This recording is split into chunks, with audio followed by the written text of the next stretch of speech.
may be seated. Good morning. We are ready to proceed. Ladies and gentlemen, this witness has been previously sworn to testify truthfully. Ms. Anderson. Yes, sir.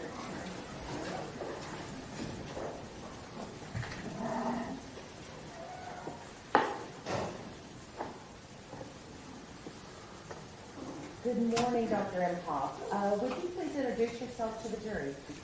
My name is Eric Dimhof. I am HOF. May I approach, Your Honor? Yes, ma'am.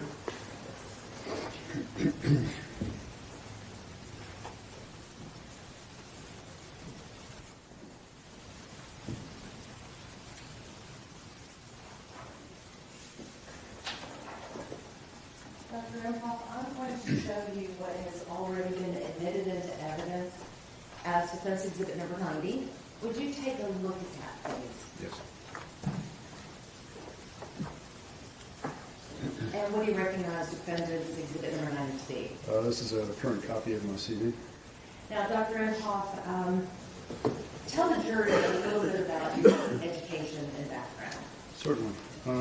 I earned a bachelor's in science with a specialty in psychology from James Madison University in 1989. I proceeded directly from that institution to the Virginia Consortium program in professional psychology. They've since changed the name, I'm sorry. The Virginia Consortium program in clinical psychology. And earned a doctorate in clinical psychology from that institution in 1996.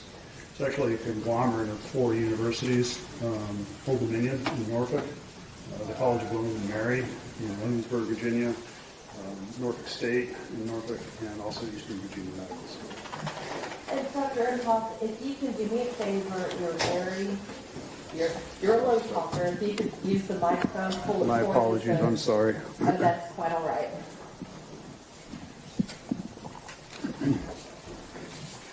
What is your profession? I am a forensic psychologist. What does a forensic psychologist do? We practice in the area where psychology and mental health issues intersect with the legal system, the criminal justice system. Our role is to help educate the court regarding mental health issues. Does that mean that you're a licensed psychologist? Yes. Okay. Where are you currently licensed? Currently, I'm licensed in my home state of Florida.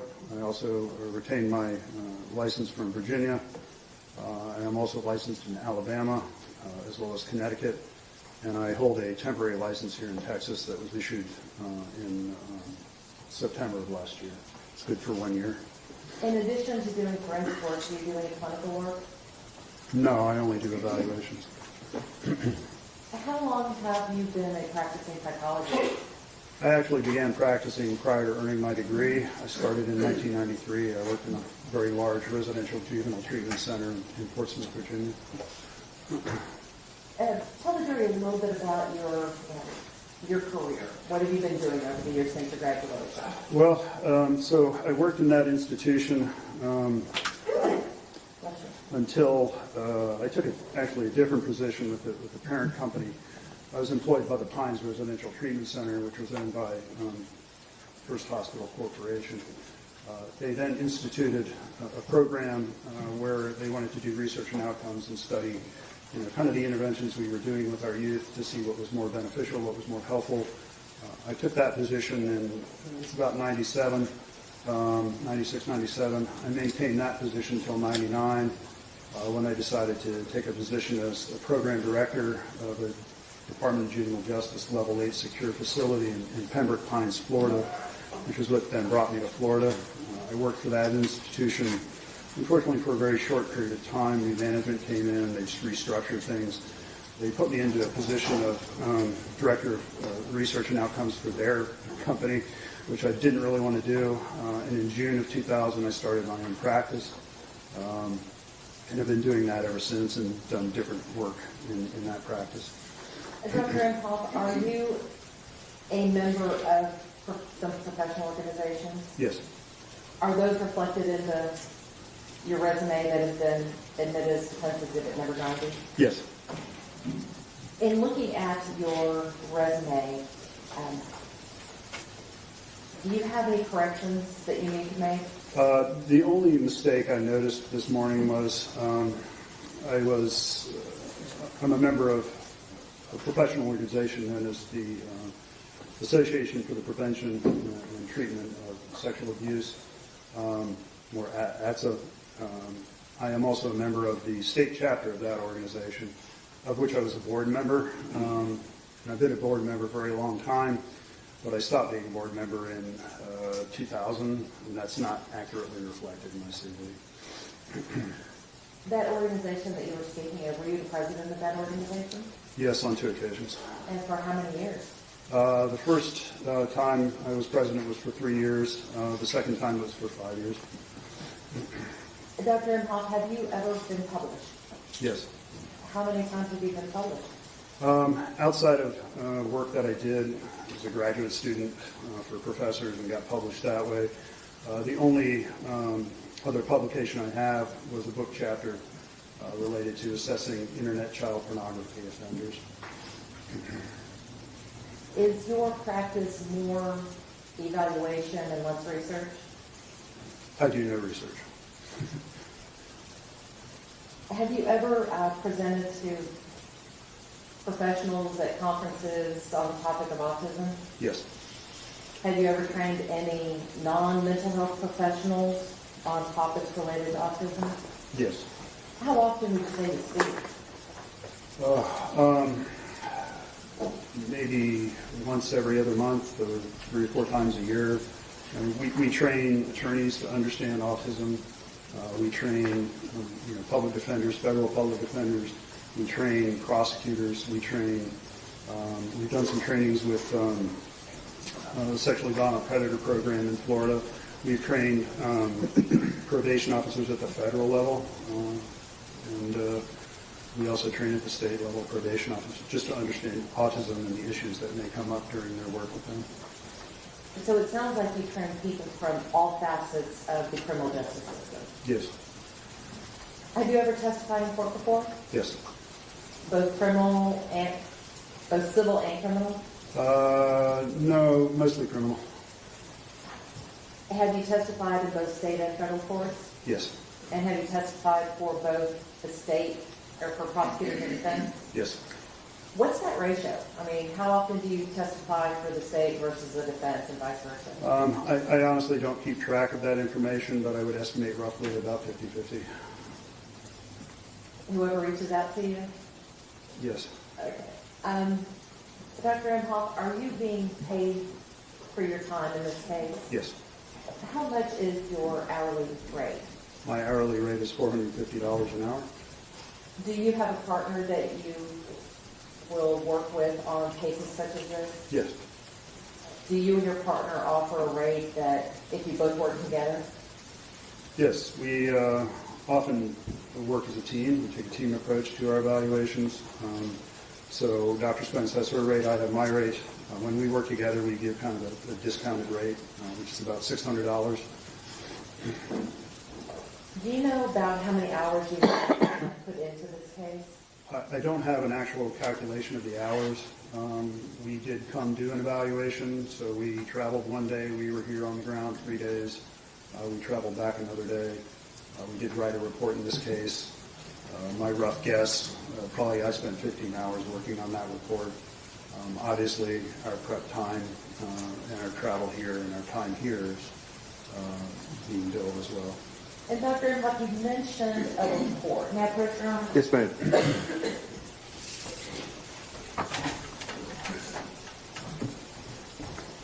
I'm going to hand you what has already been admitted into evidence as Defendant's Exhibit number 91.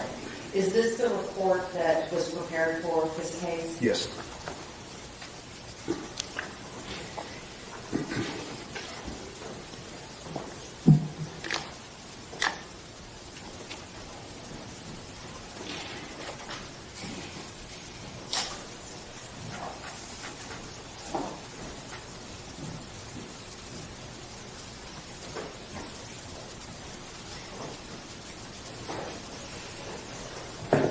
Dr. Dimhof, what were you asked to do in this case? We were asked to confirm the diagnosis of autism spectrum disorder. How do you do that? Give the jury a brief overview on your methodology and when conducting an evaluation such as this. Well, usually we start by reviewing records. We're looking for any indication of behaviors related to autism, prior diagnoses, mental health treatment, that type of thing.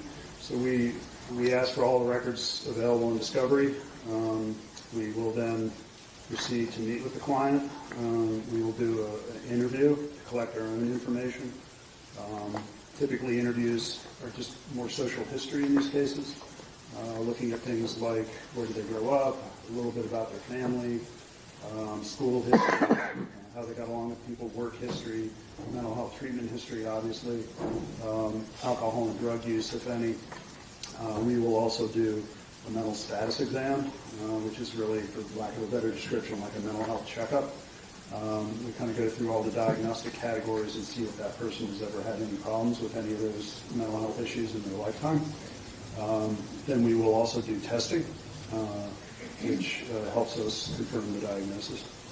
Dr. Dimhof, I noticed on your report that you weren't the sole author of the report. Who else contributed to that report? Dr. Spence, partner in my practice. Why would you only write one report? Why not have your own reports for each of you? Well, essentially, as I described, we work as a team approach, and we take the information. Dr. Spence has skill sets, I have skill sets. We kind of combine those skill sets and produce just one product. You talked about reviewing records. Were you provided records in this particular case? Yes. Is a list of those records contained in the report that you prepared? They would be in the appendix of the back of our report, yes. Now, generally speaking, well, let me back up. Where did you get the records? Who provided those? They would have come from your office. In the records that we provided to you, did that also contain discovery that was provided by the state of Texas? Yes. Did you receive and review reports from other experts in this case? Yes. And everything that you reviewed is in the report? Yes. Okay. Did you watch the video of the abduction? Yes, ma'am. Is that something that was relevant to what you did in this particular case? We watched videos really looking for expressions of autism, symptoms of autism that may have come out during that presentation. It's often very helpful for us to see video of someone before we actually go meet with them to determine whether or not there's enough there to go forward with a full evaluation. Based upon what you saw, did you feel there was enough to go forward with a full evaluation? Yes, from what we saw in the records and what we saw in the videos, yes. You spoke earlier about doing clinical assessments. In doing a clinical assessment, do you rely solely upon the records provided to you? No. What else is involved? As I mentioned previously, we do an interview with the individual. We will also do testing. We also do collateral interviews. Very helpful for us to have other people's perspectives about the individual. Why is it important to have someone else's perspective? Because we want to corroborate information. We want to corroborate things that they tell us. And historically, there may also be things, particularly with autism, that individual doesn't know that are critical for the diagnosis. So really, one of the things we have to determine is there, developmental problems or delays early in life. So 1, 2, 3 years old. Obviously, the person we're interviewing will be able to tell us that information. So those collateral sources, primary caregivers, those types of folks can provide that information to us. Is it possible to do a comprehensive evaluation without speaking to collateral witnesses? Not in my opinion, not in a case like this for autism. You said that you meet with the individual. How many times did you meet with Tanner? We met with him on 2 occasions. Do you know for about how long you met with Tanner? The total duration was about 9.25 hours. We met with him across 2 days. I think the first day much longer. I think the second day we met with him maybe an hour and a half to 2 hours. Well, Dr. Dimhof, you said that you reviewed all of these records, that you spoke with Tanner, that you spoke with collateral witnesses. What is the goal of all of that? I mean, why is it important to review everything like that? We are really just trying to get as much information as we can to support diagnoses, whether it's an autism diagnosis or some other mental health diagnoses. And we just take all that information in, and that helps us support a diagnosis. Can that information also help you to rule out a diagnosis? Yes. How important is it to be able to rule out a diagnosis? Well, I mean, obviously, many presentations can appear the same. So we want to make sure that we have the information that's going to kind of help us understand which one it is. So we want to rule out diagnoses for that purpose. I want to focus a little bit on the testing that you did in this case. And again, are the tests that you performed listed in the report that you provided? Yes, ma'am. The testing that you did, was that related specifically to diagnosing autism? Yes. Are there tests that are related to diagnosing autism that are considered to be the gold standard of autism testing? Yes, ma'am. And what are those? Predominantly the ADOS, the Autism Diagnostic Observation Schedule, now in its second revision.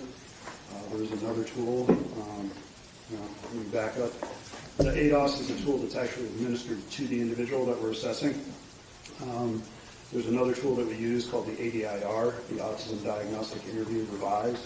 This is a semi-structured interview that's done with a primary caregiver, because that's one of the tools that kind of helps us go back and look at early developmental criteria and symptoms and expressions of autism. So those two kind of combined together are considered to be the gold standard in our field. And Dr. Dimhof, did the results of the ADIR and the ADOS reveal anything significant to you? Yes. And what is that?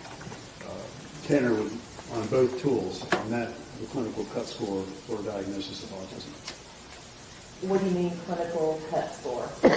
So we're collecting a lot of information, and then we go through and code that information in certain areas. So we're looking at things like social and emotional reciprocity, which is part of autism. We're looking at communication difficulties, which is another component of autism. And then we're looking at repetitive and restricted interests and behaviors, which is another kind of common presentation of autism. So we go through and we're looking for all these things during the interviews. We're looking for all these things during the interviews with the collateral witnesses. And then we go through and we code them. And you have to have so many, so many of the items to reach a clinical cut score, clinical diagnosis, so to speak.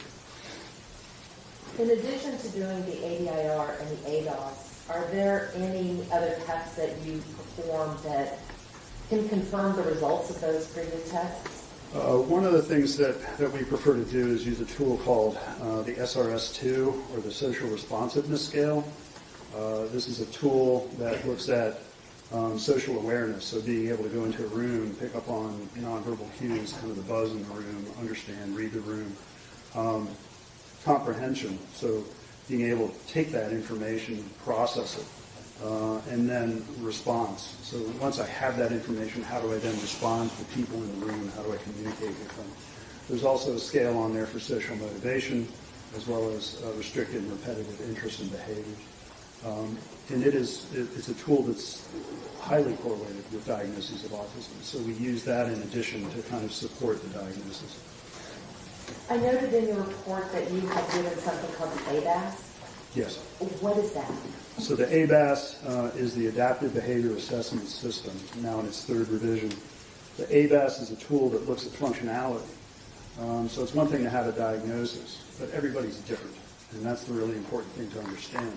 So everybody with autism is not the same. They have impairments, or they have strengths in certain areas. They have weaknesses in certain areas.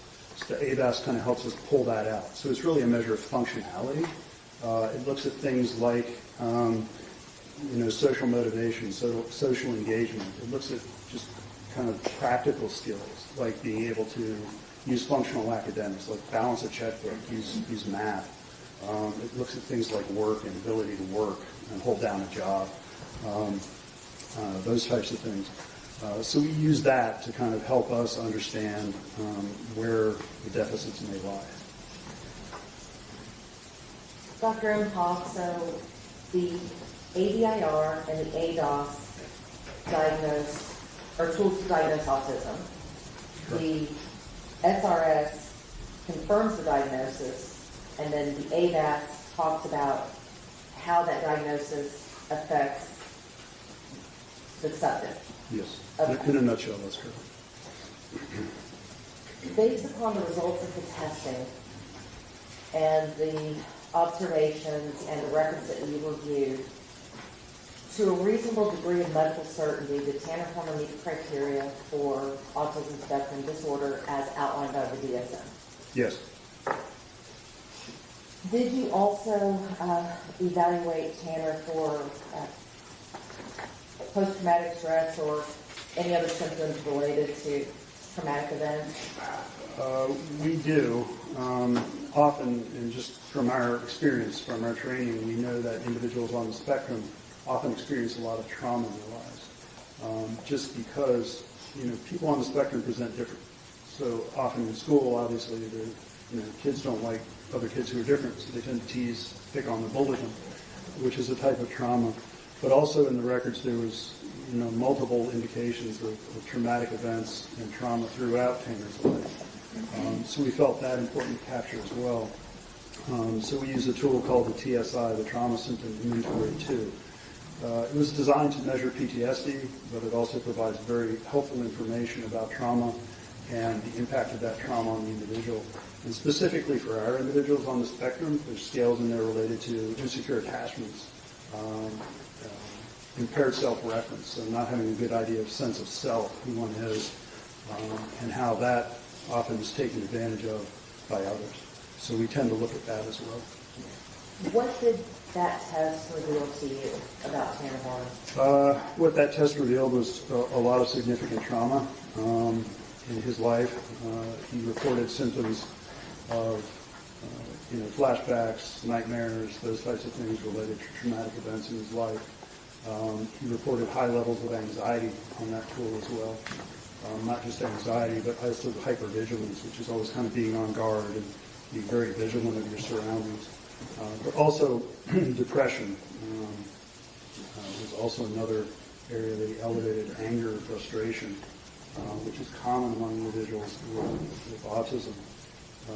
And also, in dealing with high levels of anxiety and the difficulties that Tanner dealt with, how he would deal with those. So there's different ways people deal with stress and trauma. One way is to kind of just, I'm not going to think about dissociation. There's, another form of dissociation, which is kind of checking out, just kind of zoning out and checking out and spacing out. Or tension-reducing behaviors, which can be directed towards the environment, can be directed towards oneself. So when people experience high levels of anxiety or stress, they tend to act out to reduce or relieve that tension and stress.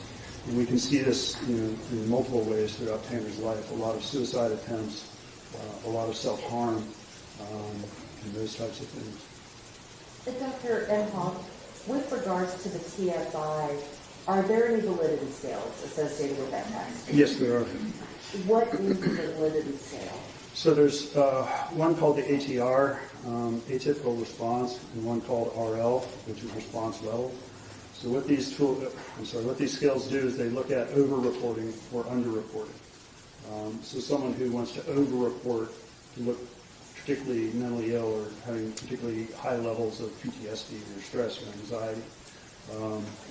And then there's other individuals who just want to kind of pretend there's not problems, kind of minimize their problems, so under-reporting, as we call it. Tanner produced within normal limits profiles on both of those. So he wasn't over or under-reporting. He was just being open, honest, and candid in his reporting. So based upon the TSI and the validity scales, was there any indication of malingering? No, not on that tool. On any of the tools that you had given him, was there any indication of malingering? The other tools really don't have validity scales built into them. Based upon your interview and review of the records and the evaluation of Tanner, did you arrive at any formal diagnoses other than the autism spectrum disorder that you mentioned earlier? I also diagnosed Tanner with bipolar 1 disorder. Most recent episode, depressed. I think medications have been helpful in stabilizing his mood somewhat by his report. So that's indicated in the diagnosis as well. And I also diagnosed him with generalized anxiety disorder. It's really based on everything that we saw in the records, behaviors that we observed in him, and the results of the testing. And lastly, Dr. Dimhof, based upon the records, the 9 hours that you spent with Tanner and the review of all of the evidence in the case and the interviews with the collateral witnesses, were you able to determine if Tanner met the criteria for antisocial personality disorder as set forth in the DSM? I did not diagnose him with antisocial personality disorder, no. Why not? He didn't meet the criteria. I'll pass the witness on. Cross-examination. Mr. Dimhof, let me ask you a couple of questions. You note on the first page of your report that he was provided with some documents that he signed before he was interviewed by your team. Is that okay if I call it your team? That'll be you and Dr. Spence? Is that okay? Absolutely. Okay. You use the word teamwork. So It is a team approach, yes. All right, I'm going to use that. You said he reviewed some documents and signed some things before you interviewed him. Is that right? Yes, sir. And at any point, did he have any problem understanding what you were explaining to him about those particular documents and what he was signing? No. And so you felt comfortable with regard to, for example, his intelligence, his ability to understand things at that point to be able to go ahead and interview him? Yes, he has an average IQ. All right. But he didn't have any dramatic problems understanding the forms and warnings and all the stuff that you gave him? No, we explained it to him in great detail. All right. And during the interview, I think that you guys took notes during the interview, right? And I think we've been given a copy of your notes. I'm going to ask you about that in a second.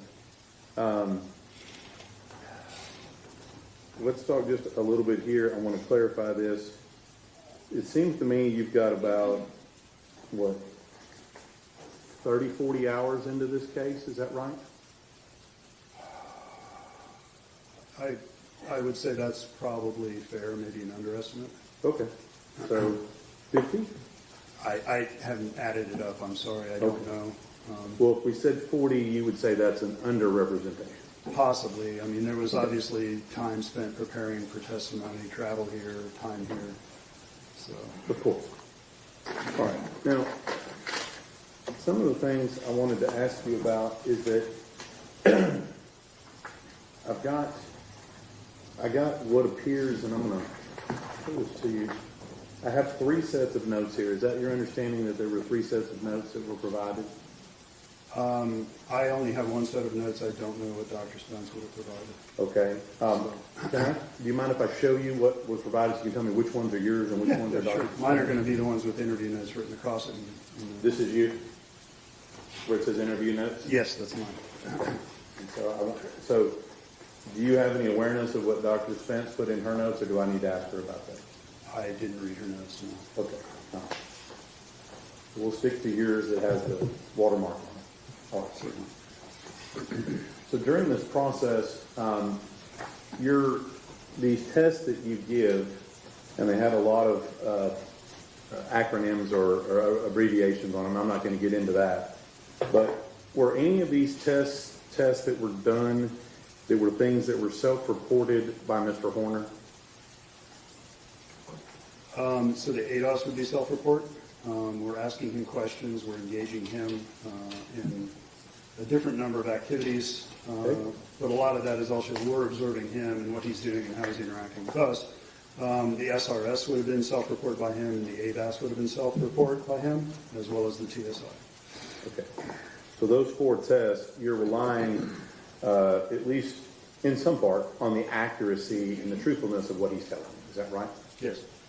And you would agree with me that his truthfulness is important in answering those questions for you to make a reliable diagnosis. Is that right? Right, I'm Yes, sorry. yes. We're talking over each other a little bit, I'm sorry. It's helpful, but we also had, collateral information. We also had records which corroborated a lot of what he said. So. Of course. But again, like anything else, it's a multi-part approach, right? Yes, we're looking at the issue from several different angles or sources of information, if you will. Right. And so when you're talking about that and you're taking notes, you said that you watched the video in this case. Is that right? How many videos did you watch in this case? There, I believe, were 2 interrogation videos with law enforcement, and the one which has been referred to as the abduction video. Okay. And you felt that that was relevant to your assessment in this case? Yes. Okay. So just give me the highlights here. You watched all these videos. What do you think is displaying Mr. Horner's autism in these videos? So one of the reasons we watched the interrogation videos is it had to do with this reference to zero and the possibility of multiple personality disorders. And I was interested in seeing his presentation at those times.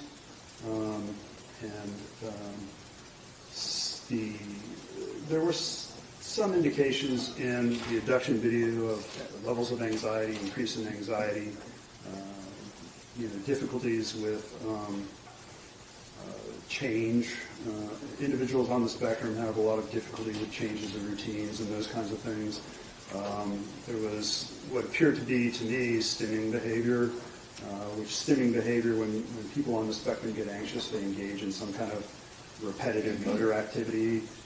Most people, when I talk about autism, think about the hand flapping, which is kind of classic. But there's also other stimming behavior, like some of our individuals we work with will touch their fingers to their fingertips, or they'll wring their hands in certain ways, or they'll arch their back. So these are all kind of different stimming behaviors.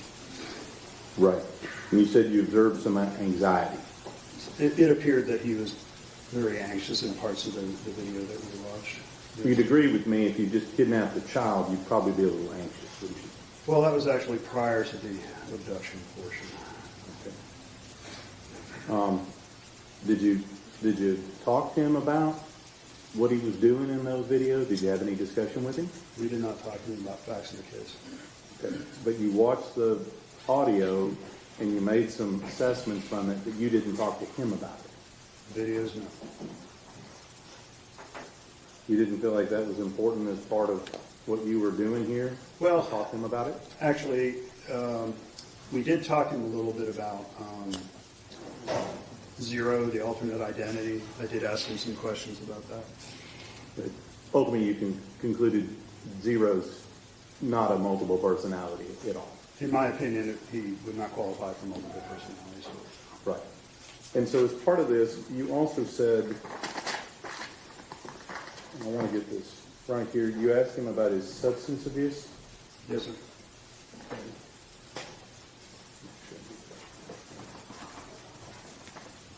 Excuse me. And I think you have kind of a litany of questions that you ask him about his substance abuse. I think it's like hallucinogens, marijuana, cocaine, crack, things like that, right? Yeah, different categories of substances, yes.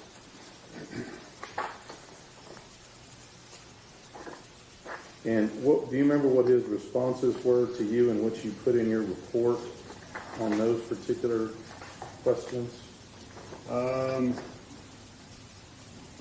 Well, off the top of my head, he reported... I'm going to interrupt you here. Let's do this. Let me just take you right to that part of your report, and that way we don't have to do it all the time. Can you go to page 9 of your report, sir? Yes, sir. Thank you.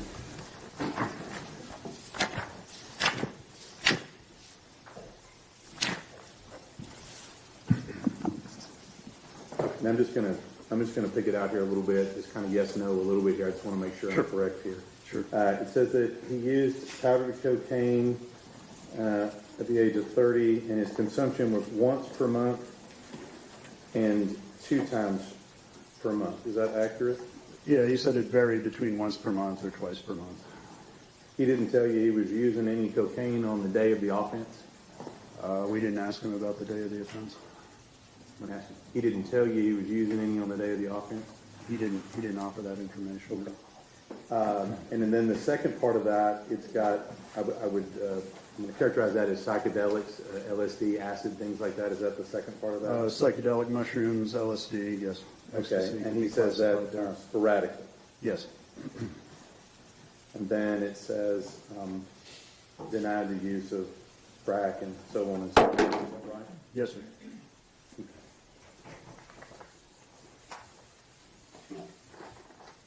Now, on these tests, Doctor, we talked a little bit about, you said 4 of the tests that you gave at least required some portion of answers and reporting by Mr. Horner himself. Yes, 4 of them would have, yes. And I don't think you only gave, 5 or 6 tests total? Given to Mr. Horner? Yeah. So he would have received the ADOS, the SRS, the ABAS, and the TSA.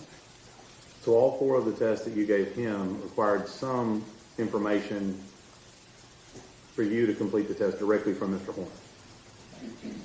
Horner. Yes. I don't know that I classify it that way. Some were just self-report forms where he fills them out himself. Okay, so It wasn't interactive. let me just make this a general thing. You have to get some things from him. Yes. Okay. And in this case, sir, you're aware that, from reading all this stuff, that Mr. Horner has had a pretty serious propensity for telling falsehoods and making up different stories. You're aware of that, right? Objection now to the characterization. Sustained. Rephrase your question. Are you aware that Mr. Horner has told untruth with regard to the facts of this case? I'm aware that Mr. Tanner has told different stories to different people. And were you aware of that coming in before you did these tests where it required him to have self-reporting?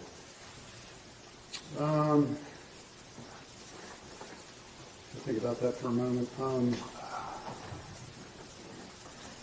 I would believe so. I don't recall specifically. Okay. Honestly, I'm sorry. Well, you reviewed an extensive amount of records according to your affidavit, is that right? Yes. And you reviewed the other expert reports in this case, did you not? Yes, those would have come after you saw him. Yes. Right. And so you're aware that at least as to his initial story in this case as to what he did, that's untrue. I am aware that there have been multiple stories in reference to what actually transpired by him. So knowing that, going into that, how can you place any faith on what he's telling you is accurate and true if you know coming in that he's not been truthful in the past? Well, as I mentioned previously, one of the tools that we use has validity scales in it. So it looks for over-reporting, under-reporting, that type of thing. We also had corroborating information. That's why we did collateral interviews with other individuals. We had school records. We had records from mental health treatment facilities. So through that, we were able to identify consistent information. But things like things that he reported to you about his feelings, things that he reported to you about how he relates to other people, things of that nature, that would come solely from Mr. Horner, correct? From his perspective, yes, but also, as part of the ADIR, we are asking primary caregivers, how did he relate to other children his age? Did he play with them? Did he seem to get along with them? Did he seem to understand rules of the games, follow the rules of the games? All those types of things that engage social interaction. There's questions in there about, is he able to describe his feelings to you? Did he seem to have one expression all the time for just one expression all the time, or would his expression vary depending on the situation? So there is a lot of corroborating information. I guess what I'm getting at, Doctor, you're telling us you believe what he was saying. I believe that the tests were valid, yes, because actually 2 of the tests, the SRS and the ABAS, were also completed by his paternal grandmother with very similar scores. And I'm going to ask you just the last thing. So your notes in here have the watermark on it, Yes, sir. and I just want to clarify this with you. Dr. Spence's notes are the ones that look like that. They just have the print on them and no watermark. Yes, my notes would have the watermark. You'll have to confirm with Dr. Spence. Those are her Well, let notes. me ask you this. There were only two people involved in providing notes in this I would case? assume they're Dr. Spence. I would, I can't really see them, I'm sorry. that's okay. If we got Far away. two, perfectly okay. If we got two and yours had the watermark on Mine them, you would would be- agree with me? I'm sorry, mine would be the one with the watermark, yes. And Dr. Spencer? I would assume not. Pass the witness, John. Redirect. Yes, Your Honor. Dr. Imhoff, you reviewed a lot of records in this case. Yes. Did the school records that were provided to you, prepared by providers at the school, corroborate your findings on these tests?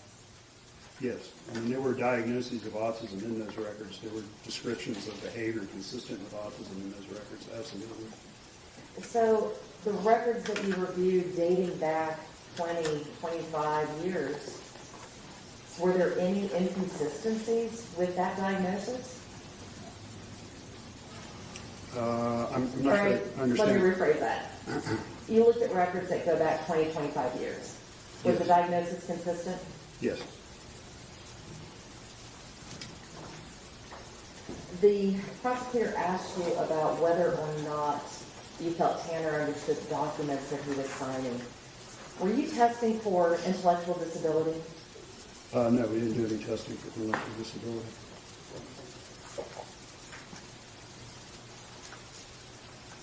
May I have a moment, Your Honor? Yes, ma'am.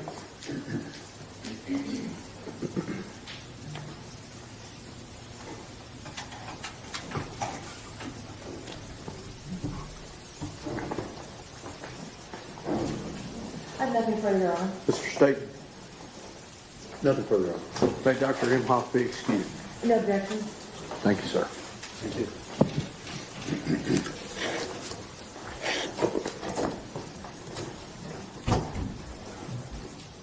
You can see, you can stay. If you'd like to sit in, you're welcome to stay. Okay, thank you. Uh-huh. May I approach, Your Honor? Uh-huh.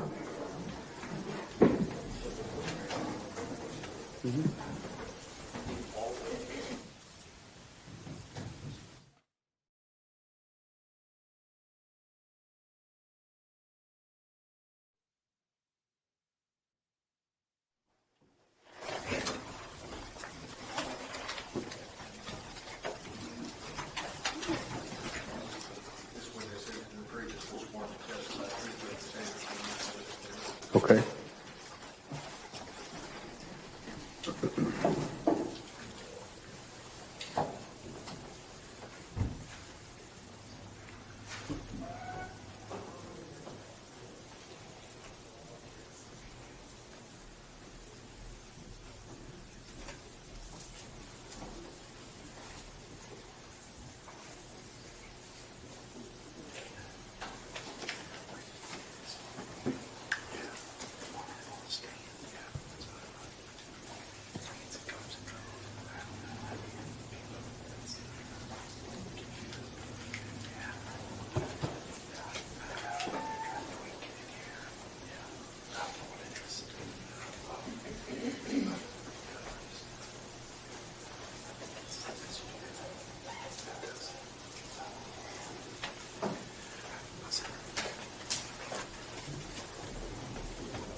Good morning, how are you doing? Good morning. If you'll go ahead and introduce yourself to the jury. Hi, I'm Fritz Spence. And you're also very soft-spoken. If you could hold the microphone up to you just a little bit, that would be. I'll do my best. Is that better? Dr. Spence, I'm going to hand you what has already been offered into evidence as defendant's exhibit number 92. If you'll just take a gander at that for a moment.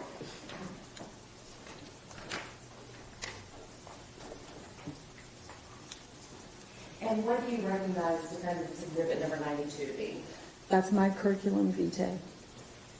And what is a curriculum vitae? A curriculum vitae includes the job that you do, the jobs you've previously done. It includes your schooling. It includes any committees that you're on. It includes your experience. And in my case, I do a lot of training, so it lists all the trainings that I provide on a regular basis. And Dr. Spence, what do you do for a living? So currently, I'm the clinical director of Autism Support Services for Specialized Treatment and Assessment Resources, which is a private forensic practice. I've been in that capacity for about 8 years. Prior to that, I worked for the Center for Autism and Related Disabilities at the University of Central Florida. And I do still work for them part-time, but in the 20 years that I worked for this center full-time, I worked with people with autism from birth to death. I worked directly with families. I provided training. I trained law enforcement on how to recognize autism. And prior to that, I was a teacher. Tell the jury about your educational background. My undergraduate degree is in secondary English language arts, so I was an English teacher. I then went back to school and I earned a master's degree in special education in Florida. It's called Varying Exceptionalities. And then I went back to pursue my PhD, which is in personnel prep with a specialized focus on autism and preparing educators, psychologists, or professionals on how to transition students out of school at any level into the community. You had mentioned a specialized treatment assessment resources. What do you do for, is that also known as STAR? STAR. What do you do for STAR? So I, with my partner who testified earlier, we conduct assessments. We do those sometimes together.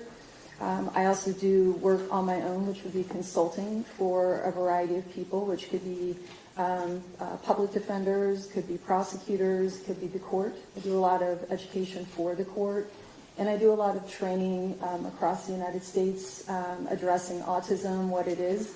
I do a lot of work with federal probation and parole, how to support individuals who come into contact with law enforcement and to support those who may be rendering them supports and or monitoring them in the community. Now, Dr. Spence, you also mentioned the Center for Autism and Related Disabilities. What is that?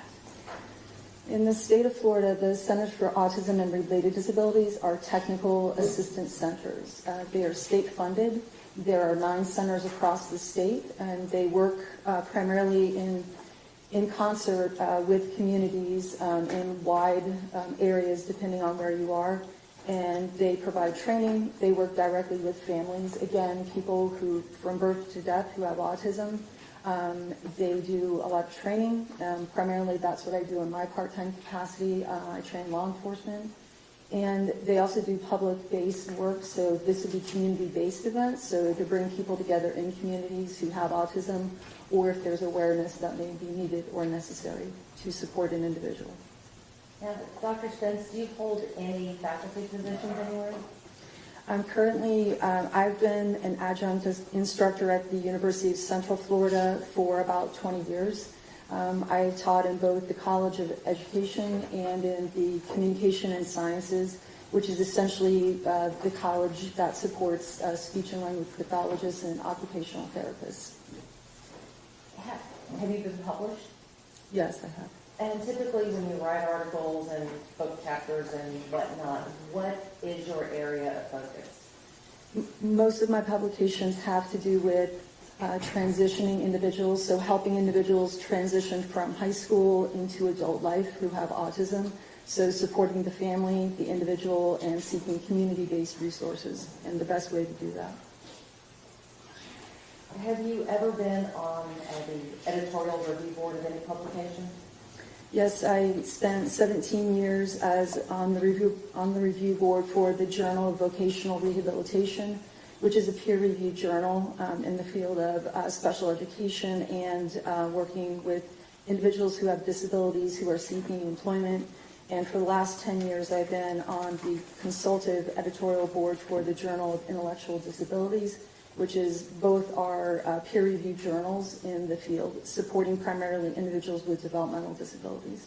And Dr. Spence, are all of your publications listed in your CD that has been offered as Defendant's Exhibit 91? Yes, they are. Throughout your career, how long would you say that you have been working with people diagnosed with autism spectrum disorders?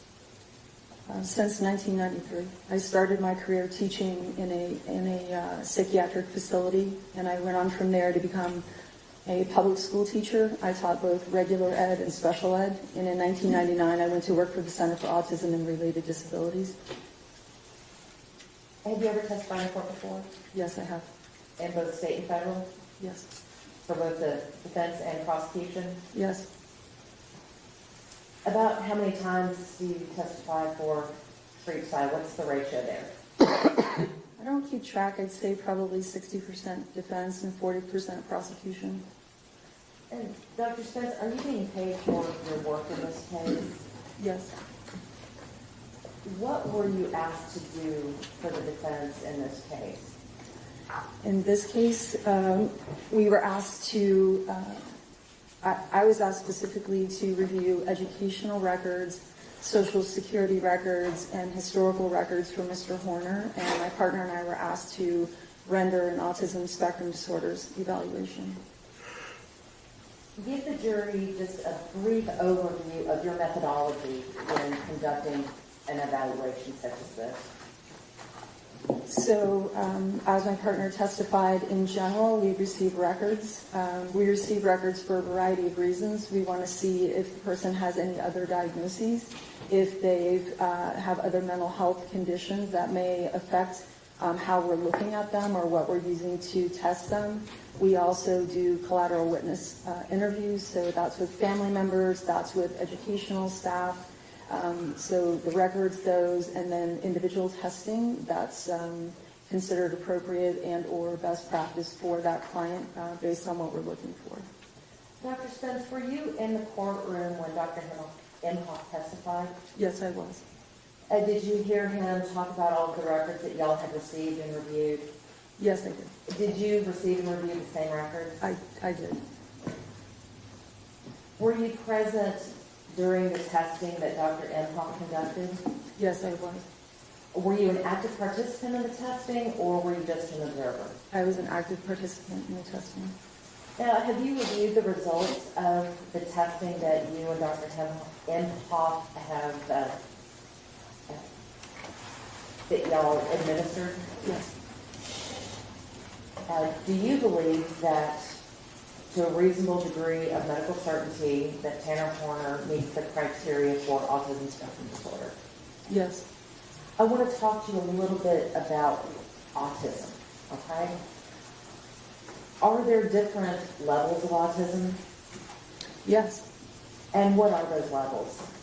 So currently, according to the Diagnostic and Statistical Manual of Mental Health Disorders, so the DSM-5, which I'm sure you've heard quite a bit about during these proceedings, there's, under autism spectrum disorders, there's discernment for level 1, level 2, and level 3. And so essentially what this is differentiating are the types of supports that the individual needs. So as the diagnostician, you're looking at criteria. Do they meet the criteria of being autistic or having autism? Dr. Dimhof talked about rising to the clinical level on the test based on observation, based on historical data. The level 1, level 2, and level 3 is a reference to how many supports that individual needs to communicate with others, to socialize with others. Some clients have very significant, what are referred to as restricted and repetitive patterns of behaviors, meaning they get overly focused on something. So how much support do they need to maybe move away from that or to not be perseverative about it? And so when you're doing the evaluation, we make a discrimination. Is this person only needing communicative support, or are they only needing a little social and communicative support? So that would be a level 1, or are we looking at somebody, level 3 would be probably nonverbal, needing significant supports to function in the community, either traversing the community or getting assistance. Is level 1 autism still autism? Yes, absolutely.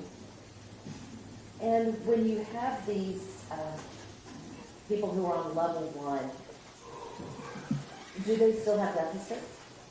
Yeah, absolutely. So by definition, you have autism with each of these levels. So meeting the criteria means you definitively, there are certain things you have to have. So under criterion A, problems with reciprocity, problems not understanding nonverbal social cues, difficulty with relationships and friendships.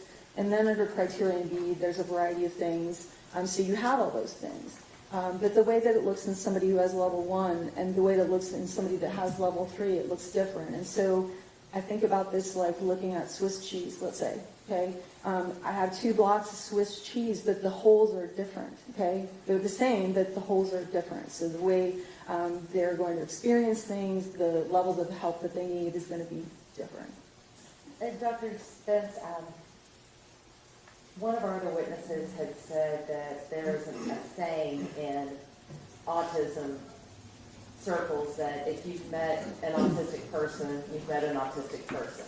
So that's a quote that's attributed to Dr. Stephen Shore, who is a person with autism, and yes, it's very true in that I've worked with thousands of people that have autism, that they each have a unique presentation. So do all people with autism, do they all share common characteristics? Yeah, by virtue of having the diagnosis, again, we would expect to see difficulty with reciprocity, problems with not understanding, not picking up on nonverbal social cues, difficulty on the whole in relationships, and then we see rigidity, need for sameness, structure, wanting to be scheduled, and then, as I mentioned, sometimes overfixation or repetitive behavior that's surrounding an object or an item. During your evaluation of Tanner, did you observe any of those symptoms that you just related, the rigidity, the need for structure, things of that nature? Yes. What did you observe? I remember during the first day, Mr. Horner, based on the records, likes structure, likes to know what's going to happen, and likes a routine. And so during the evaluation, he became very focused on when his medication was going to come, and to the point where I finally got up and went and asked one of the guards because it didn't come at a certain time, and he reported to us it really bothered him when the meds did not come at a certain time. Though he knew they were coming, again, this would be kind of a common symptom that we see. I want to get back to some of the common issues or some of the symptoms that we deal with in persons with autism. You had talked about getting services and about transitioning from high school to adulthood. How important is it to assist a student with autism transitioning to adulthood? It's critically important. Why is that?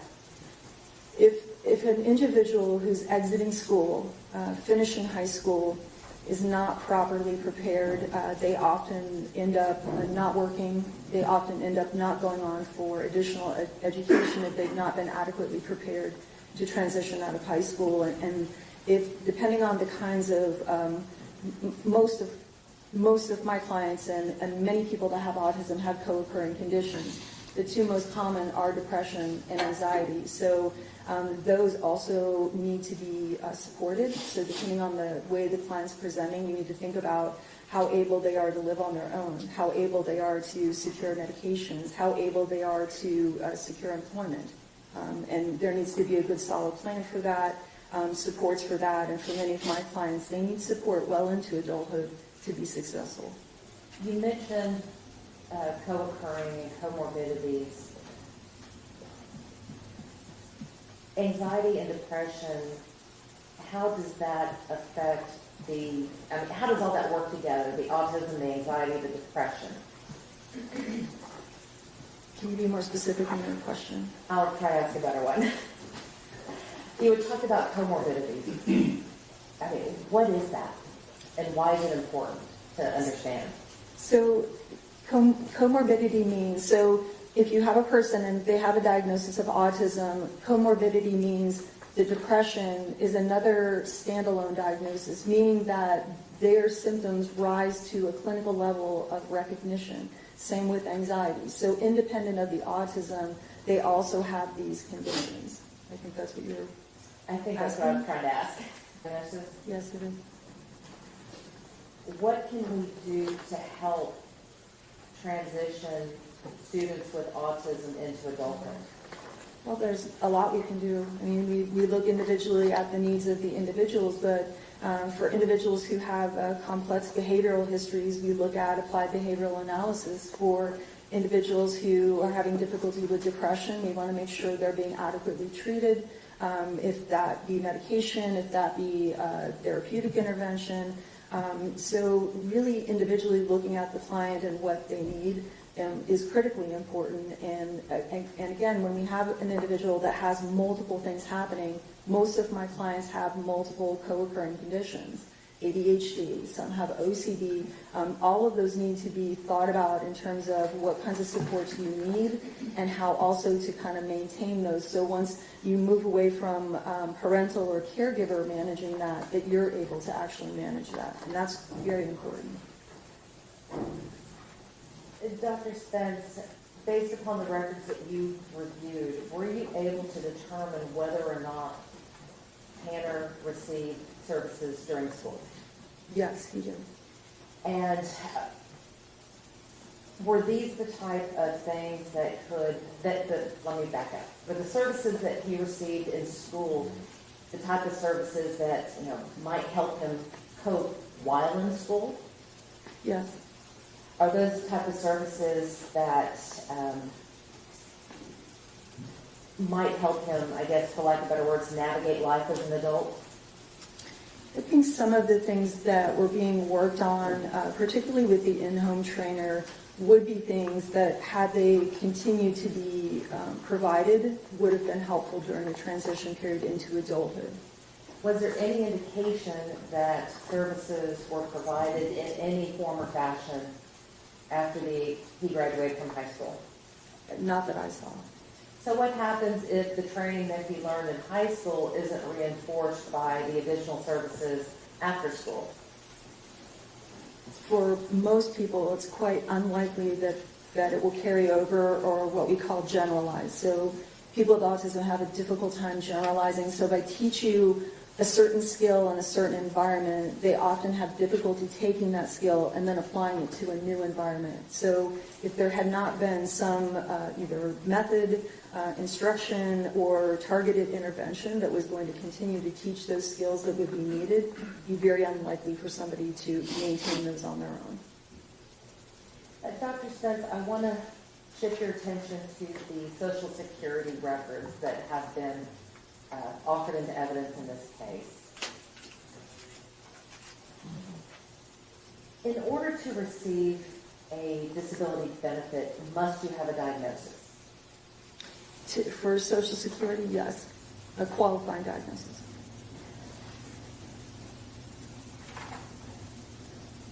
If you have a diagnosis, does that automatically mean that you are disabled?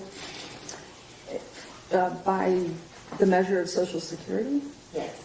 So you have to have a qualifying diagnosis, and you, according to the agency, then there would be certain demarcations of behavioral output or symptoms you're experiencing, and determinations are made based on the either presence of significant symptoms or the lack thereof.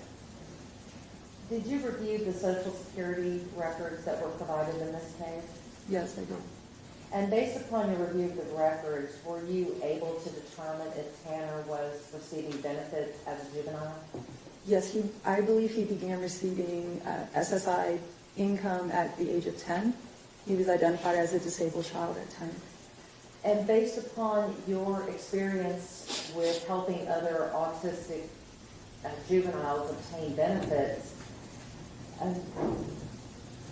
does the Social Security office, do they just hand it out, or do they need some sort of documentation? But they absolutely need documentation. I want to jump forward to when Tanner was 18 and he went in for a disability determination decision. What does that mean? What is that? Sure.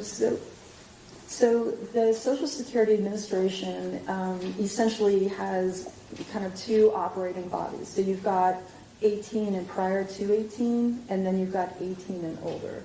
So for children who are identified and diagnosed, I don't want to say simple, but it's quite easy to get services, especially if there's a behavioral component or difficulty in multiple settings, which was certainly the case for Mr. Horner.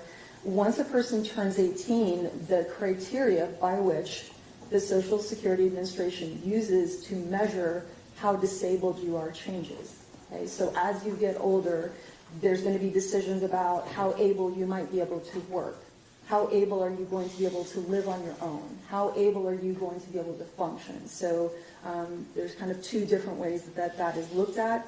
And in that determination, usually you meet with an individual meets with an evaluator who does an interview, may do some testing, and then they will pass along their recommendations to the Social Security Administration, who then determines whether or not the individual meets the criteria to continue to receive Social Security income benefits. Now, you said that the determination for a juvenile is a little more lax than as an adult. Even as a child, will you be required, or will that child be required to have a disabling diagnosis? Yes.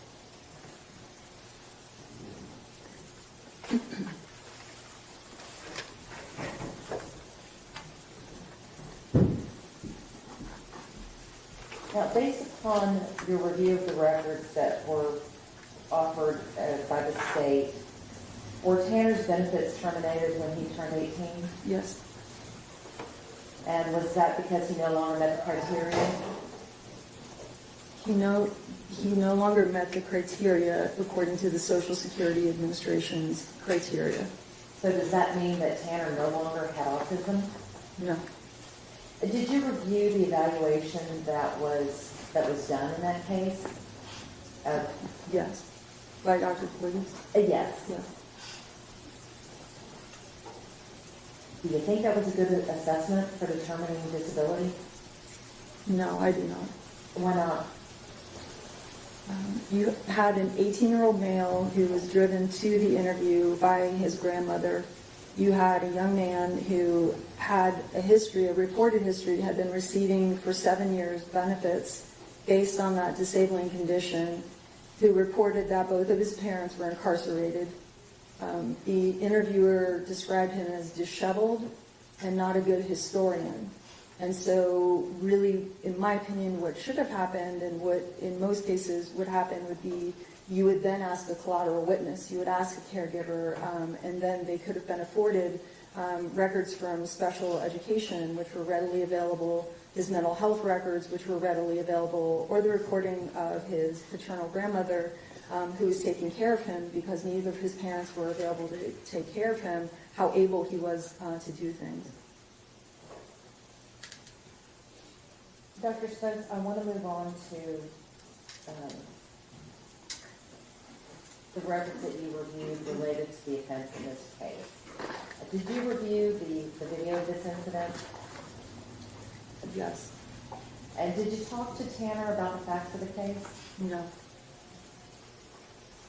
Why not? We were asked to do an autism evaluation. And do the facts of the case affect your opinion on whether he does or does not have autism? No. So was it relevant to what you were asked to do? Reviewing all the materials? Reviewing specifically the facts of the incident.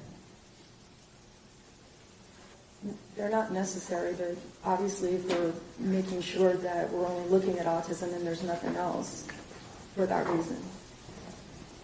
Now, Tanner has multiple pervasive conditions. Now, we're talking about autism, depression, anxiety, lead exposure, FASD. Did y'all object as to leading? Go ahead, ask your question. Communications disorders, and structural brain abnormalities.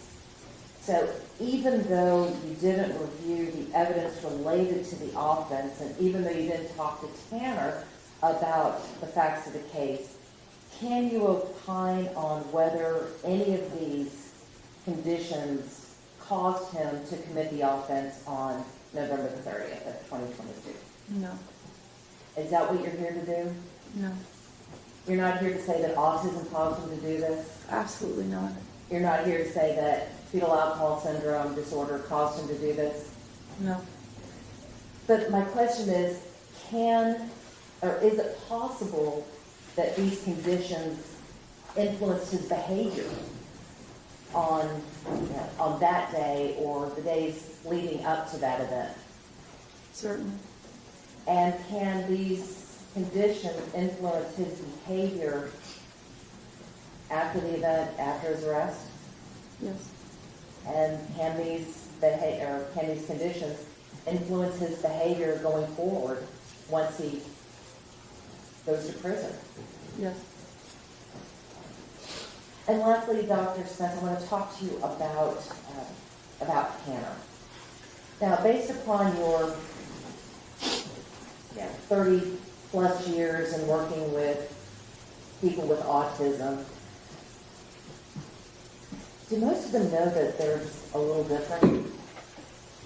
In my experience, yes, they do. And based upon your interactions with Tanner, did he know that he was a little different?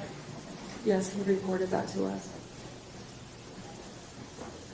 Now, even though Tanner has had these conditions that we just talked about, has he been able to behave himself in jail? That's been reported to us, yes.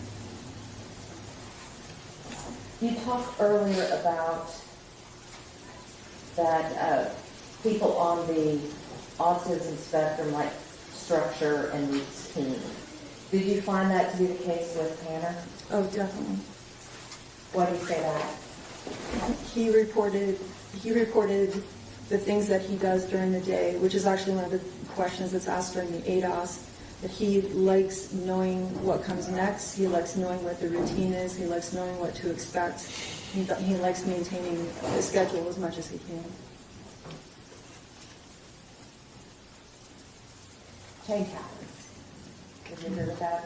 Of course. And change happens that is not within the control of, not within our own personal control. Can we control what other people do? No. Can we control what other organizations do? No. So it's been suggested that any change in routine will always result in a meltdown, which could devolve into violence. Has this been your experience in dealing with autistic clients for over the past 30 years? No.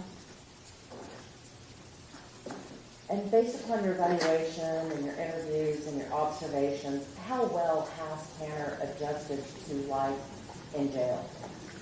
By all accounts, he seems to be doing well. Do you have a moment, Your Honor? Yes, ma'am.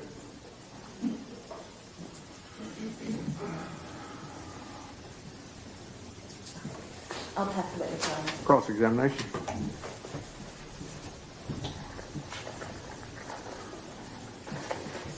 Sam, you just answered a question about autistic people in general resulting in violence. Is that what your testimony is? They don't generally do that, do they? Autistic people. I'm sorry, They don't generally have a meltdown and resort to violence, do they? The proportionate rate would be a low percentage, yes. Right. When you were asked that question, I think it's more of a question of, do they have a propensity for violence? You would agree that autistic people do not have a propensity for violence. Some. Right. But you know in this case that this particular case, this particular person you're saying is autistic, did indeed resort to high order violence, correct? Yes, And sexual assault. yes. And you listened to the audio. I saw audio, I believe there's 4 or 5 tapes, so I saw just after she was abducted and the camera was covered, but I have read the entire transcript of the full audio.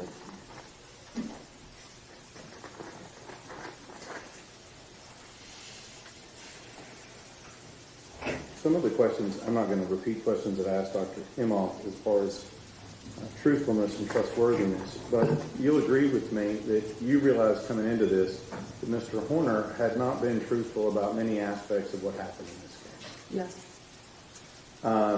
Did you inquire about that or challenge him on those at any point? We didn't ask him anything about the case. You didn't ask him about his truthfulness or anything else in the case? No. But you were relying, at least at some portion, on what he was telling you to fill out this, make up this report, were you not? Yes. But you didn't really know what he was telling you then was true or false. Well, we had additional information from collateral witnesses, from family members, and existing data to rely upon, which corroborated his answers to us. So let me just ask you this. Do you have your notes in front of you?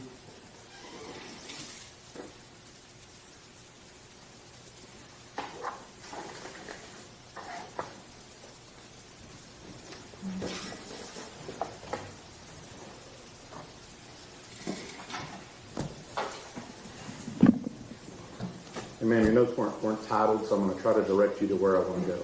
Okay. You may have to show them. You may have to show them to me. I don't know if I brought my notes. Okay.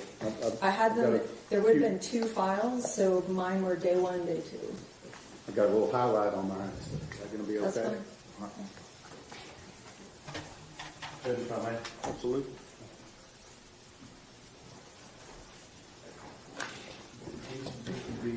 That should be your notes. Yes. Absent my highlighting and choose, right? Yeah. Absent your addition. Okay, thank you. So in the report here, in your notes, this would be what Mr. Horner is telling you, correct? I'm capturing as much information as I can. Yes. So in your report, we just heard from Dr. Dimhof, and I'm just trying to clarify accuracy here. Mr. Horner reported cocaine 1 to 2 times per Your Honor, month. if counsel could direct me to where he was referring. That's on page, there's not page numbers here, I'll show you the page. Do you have a timestamp? There are timestamps on there.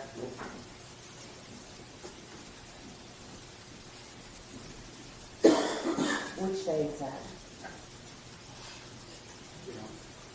Not really dated or.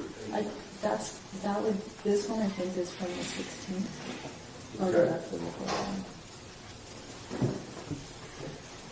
This would be from the 16th. The 16th Yes. of October. one Because time? this was the 80, this is notes from the 8 so yes. So back to my question here. When you're talking on page 9 of your report here, just for an example, you talk about him using cocaine you're asking that, right? It says 1 to 2 times per month. But your notes here say he started using it daily. Is that correct? Mm-hmm. And then this report says that he denied he used crack cocaine, but you say yes, he was using crack cocaine. Is that right? Yes, that's correct. And then with regard to hallucinogens, you say it sporadically, correct? Or the report? Yeah. But yet, is that right? Sorry, on page 9? Is that right? Yes. That's Sporadically? correct. But yet your notes reflect lots of ecstasy and lots of acid. Is that right? That's correct. So those don't match, do they? They do not. So is your report correct or are your notes correct? Well, those are my notes, and the report is a collaboration between Dr. Dimhof and myself. So often he will write sections of the report, and I will write sections of the report. So that appears maybe to be more reflective of the data that he collected during the interview. said y'all were sitting there together when all this was going on. Yes. So it would seem like y'all would collect the same data, wouldn't it? Try very hard, yes. Right. So, but this is all information that Mr. Horner is reporting to you, Yes. that you believe is accurate, is what you're telling us. To the best of my ability, yes.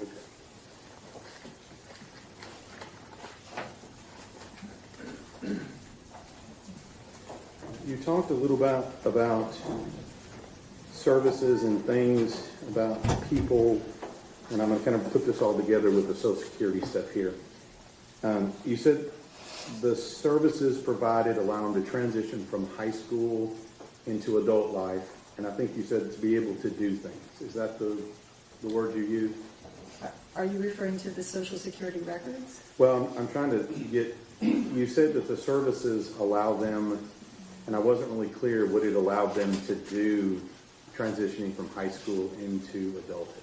Well, Social Security is, in specific to this, is Social Security income. So it's money that is provided to, for children to a designee.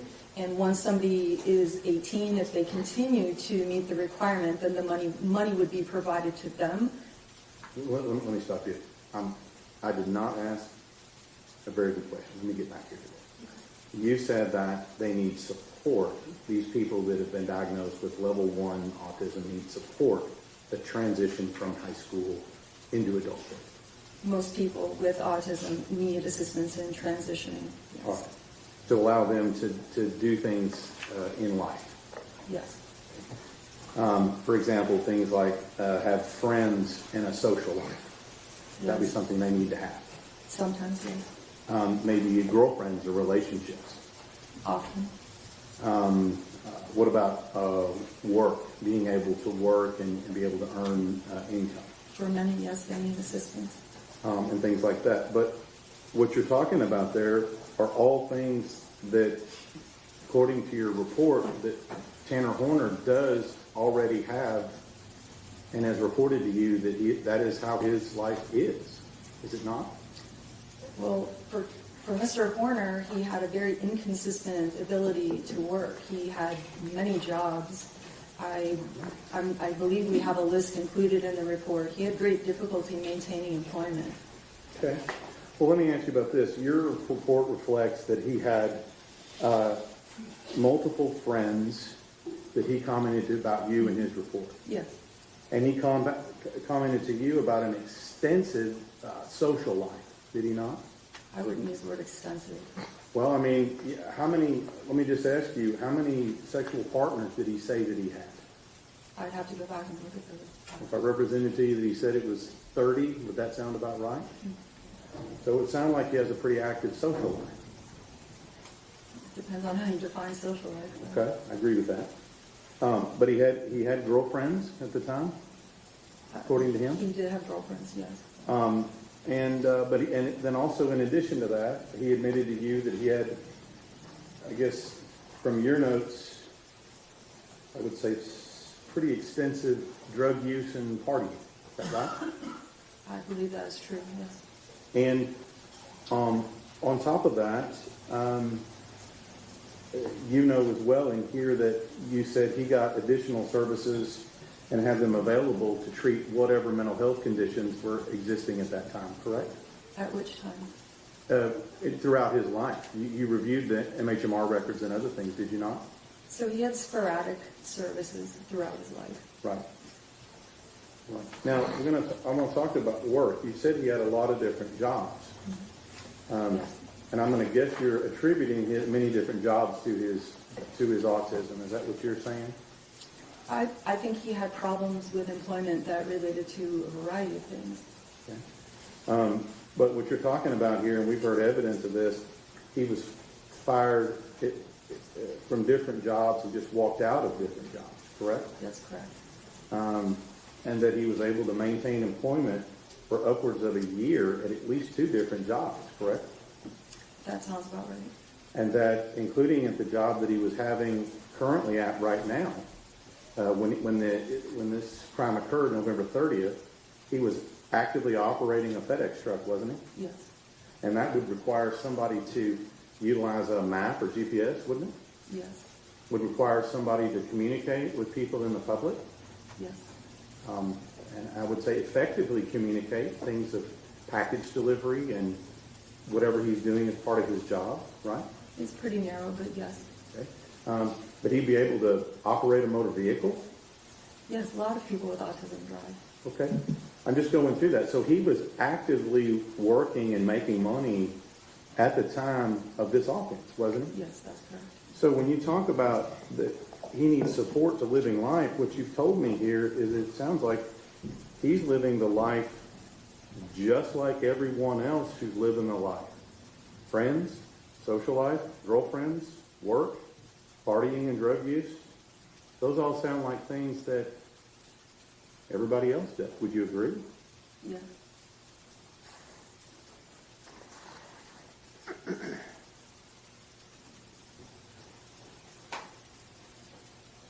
Excuse me. Pardon me, Judge.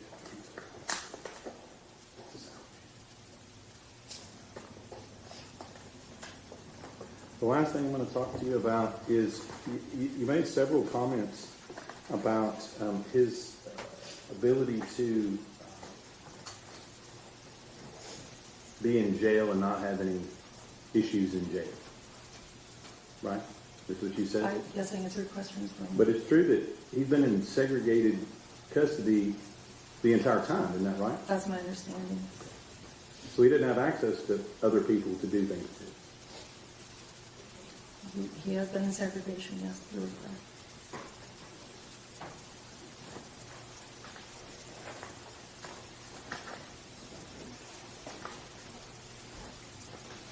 Pass the other.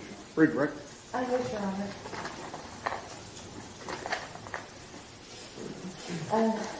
Dr. Spence, the state has spent a few minutes talking to you about the strengths that Tanner may possess. Being able to drive a car, follow GPS, things like that. When we are dealing with people with neurodevelopmental disorders, as a clinician, as a psychologist, as a forensic person, do we focus on their strengths or do we focus on their deficits? Their deficits, Why is that important? because that's what we target for treatment. So the fact that he can drive a car, does that mean he's not autistic? No, The fact that he was able to say hello and deliver a package, does that mean he's no longer on the spectrum? The fact that he was able to have a girlfriend, does that mean that he is not level 1? no. When you look at the deficits, what are the deficits that presented for Tanner? For Mr. Murr specifically, he had a lot of difficulty with reciprocity. So reciprocity is something that if you are neurotypical, you're able to do without thinking. So when I arrived today and I began interacting with guards outside. I said, hey, how you doing? They responded back. We had a brief conversation, and then I knew the conversation was done. They knew it was done. And so people that have autism often will continue to talk to people. They'll talk over the top of people. They're unable to read the nonverbal social cues that the conversation is over or that it might be inappropriate to have it at all. So he has a lot of problems in engaging in appropriate reciprocity. He has substantial difficulty with nonverbal social cues, so things that we would look to in a facial expression, in tone of voice, in an inference where we're trying to explain something, he really struggles with those. And while, as was pointed out, he did have friends, the healthiness of those friendships, the reasons for some of those friendships, I would certainly question. But I would say those are the things that impacted him the most in interviewing, in records, and in the historical data. Dr. Spence, the state pointed out in your notes that, do you have a copy of your notes? I don't believe I have a copy of them. May I approach, Your Honor? Yes, ma'am.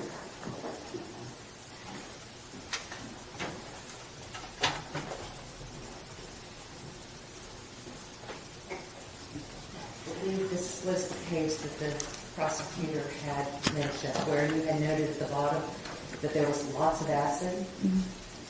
Is acid a hallucinogen? Yes. I want to look at the rest of your notes. With regards to hallucinogens, well, let me back up. With regards to the acid, was there any documentation in your notes related to the time frame during which he was taking acid? No. Is there documentation in your notes with regards to the time frame during which he was taking hallucinogens? Yes, in my notes it says hallucinogens, started using them in 2011 or 2012, sometimes once per week, and sometimes he go long periods without using substances, then once per week. So is that really an inconsistency? Inconsistency. No.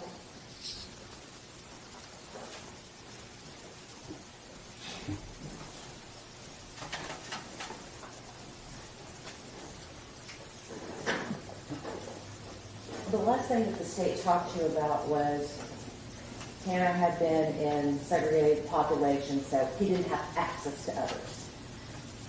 He had access to you during your evaluation, did he not? Yes. Did he have access to Dr. Dimhof? Yes.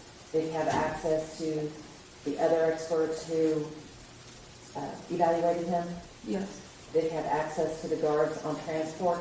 Yes. Did he have access to the people who brought him his lunch? Yes. Did he have access to the people who brought him his medications? Yes. Did he have access to other people in the hall when you were with him waiting for transport? I don't recollect. But he had access to other people other than inmates. Yes. Yeah.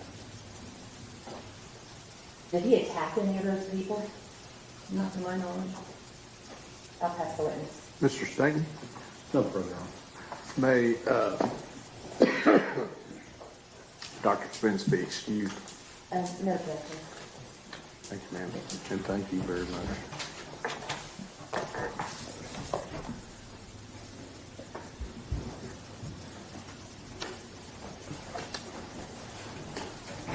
Okay, we're going to break for lunch. It's on its way. It'll be here shortly, okay? So, see you in a little bit.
conferred on some of the defense exhibits, and we have defense exhibits number 96 through 109, which are photos that we would be offering into evidence. Any objections? Good to go. So defense 96 through 109 will be admitted. We also have defense exhibits number 110 through 114. Any objection to those? Good, John. 110 through 114 are admitted.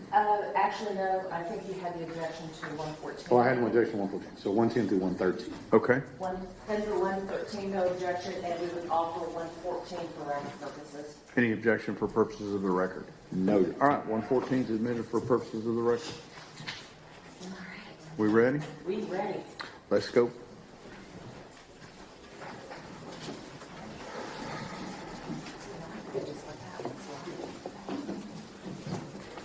Want to keep your license and appreciate You it. want a piece of bubbles in there?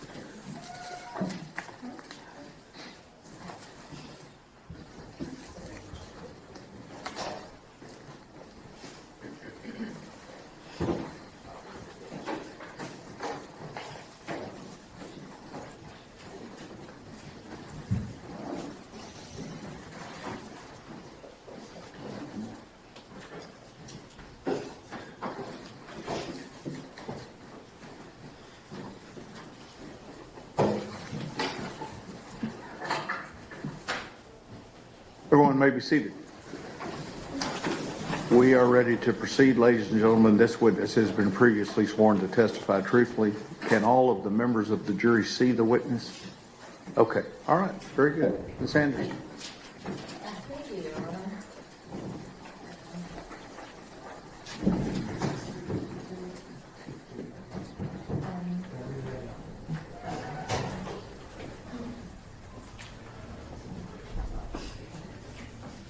I was organized and then I sat down.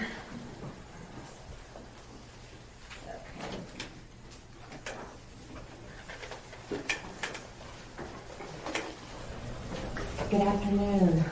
How are you doing? Okay, You a little nervous? a little bit.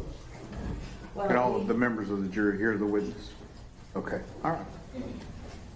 And if you'll just keep your voice up for us, that would be great, okay? Okay. Please introduce yourself to the jury. And we're just gonna use first names. Okay. Jacqueline? And do you also go by Jackie? Oh, yes. Do, Jackie, is it okay if I call you Jackie? please. Okay. Well, Jackie, how are you, how do you know Tanner Horner? He is my grandson. Jackie, are you currently employed? No. When you were working, what were you doing? Well, I worked at Albertsons and a barber. Now, I see that you were in a wheelchair. Are you medically disabled? Yes, multiple sclerosis. Do you have a disability status for your multiple sclerosis? Are you receiving Social Security Oh, benefits?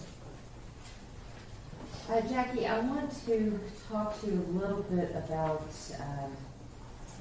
your family. Do you have any siblings? Yes. How many do you have? 4 brothers and a sister. Are they all still alive? Just one. Do you have any children? Yes. Is that Tanner's mom? Yes. How many grandchildren do you have? 2. Jackie, I want to talk a little bit about your family and the way you grew up, okay? Yes. When you were growing up, was your father, was he verbally abusive to you or any of your siblings? Yes. How so? He just always was. He's an alcoholic. And, What would he do? well, he just complain constantly. If we showed up for dinner, he would complain. Would he ever yell at you? Oh, yeah, Would he ever call you names? yeah, Would he do this in front of your family? oh, yeah. Would he do this in front of other people? No, sometimes he put on his act when we had family around or friends. He acted like he liked us. But once those friends left, Yeah, this true color show? yeah. Was he ever physically abusive to you? He was, but not as much me as it was my brothers. Did you see him being abusive to your brothers? Yes. What would he do? Well, he would just start, you know, there was a lot of yelling. I mean, that's been a long time ago. I just know he'd get that belt and just keep hitting him. Keep hitting him. Because he'd gone to the beach and, Was he supposed to go to the beach? no, Jackie, was there any sexual abuse in your home? yes, Were you the victim of abuse as a child? yes. And I don't want to go into any details about it, but how old were you when you were being abused?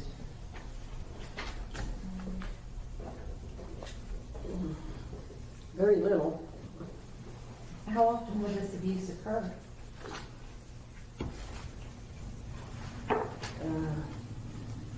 Too often? Is any time too often? Yes. How long did this go on? You know, for years that I could remember because, you know, I never told my mother. And it's just something you didn't talk about. And you didn't talk about the alcoholism in my family. And if you didn't talk about the alcoholism, were you going to talk about sexual abuse? Oh, no. Were you the only child in that household that was abused? No, my sister as well. Did you or your sister ever tell anybody what was going on? No. Well, we told my mother once when we were about 12 and 13. And how did that go? He was mad. Why didn't you tell me earlier? Did it stop after that? Oh, yeah. It had been stopped by then. And Jackie, did you ever get counseling to help you deal with what happened? yes, I did. And when you went to go see the doctor, were you diagnosed with anything? Do you have any mental health diagnosis? Well, depression, some PTSD, which that's a thing that I didn't realize it was. And do you still live with all of that? Yeah, but I understand it more. Jackie, I want to talk about your brothers and sisters for a minute, okay? Okay. Did any of your brothers and sisters suffer from any mental illness? Yes, Were there any suicide attempts amongst your siblings? yes. How many of your brothers and sisters were successful in killing themselves? My sister and my youngest brother. So that's 2 out of how many children? 6. You mentioned alcoholism with your father. Did any of your siblings have any alcohol or substance abuse problems? Yes. What kind of, Everybody has that problem. everybody has that problem? What kind of, what did you mean by everybody has that problem? In my, the alcoholism, And what about the substance abuse? yeah, that too. And Jackie, how far did you go in school? 10th grade, Or why'd you drop out? I was pregnant, And how old were you at the time? 15, Who were you pregnant with? Melissa.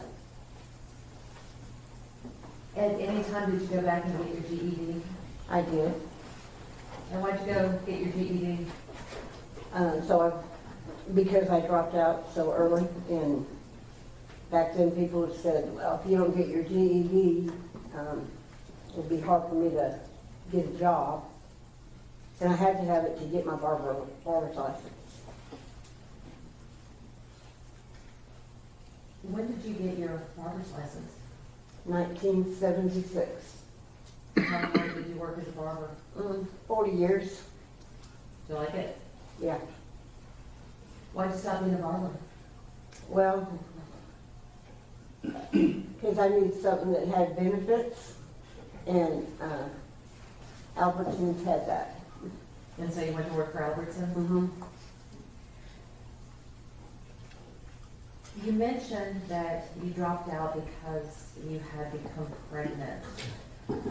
Was this your first pregnancy? Yes, Were you surprised when you were pregnant? yes. Did you tell your parents? I told my mom, Did you tell your parents? You told your mom? yes. What was her reaction when you told her? Oh, Jacqueline, Was she supportive? she was. Did you ever consider terminating your pregnancy?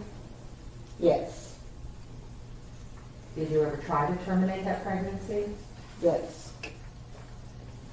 What happened?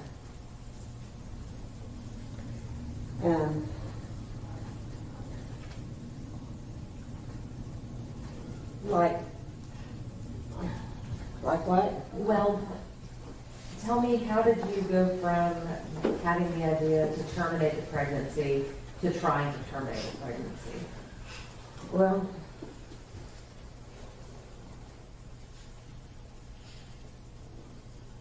my mother knew a doctor, and went to her house, and she said she was doing an abortion on me, which I didn't realize anything except that I knew I wouldn't be pregnant anymore. Well, whose idea was it to terminate the pregnancy? Well, it was mine and my mother's. And your mother is the one that took you to the doctor? Yes.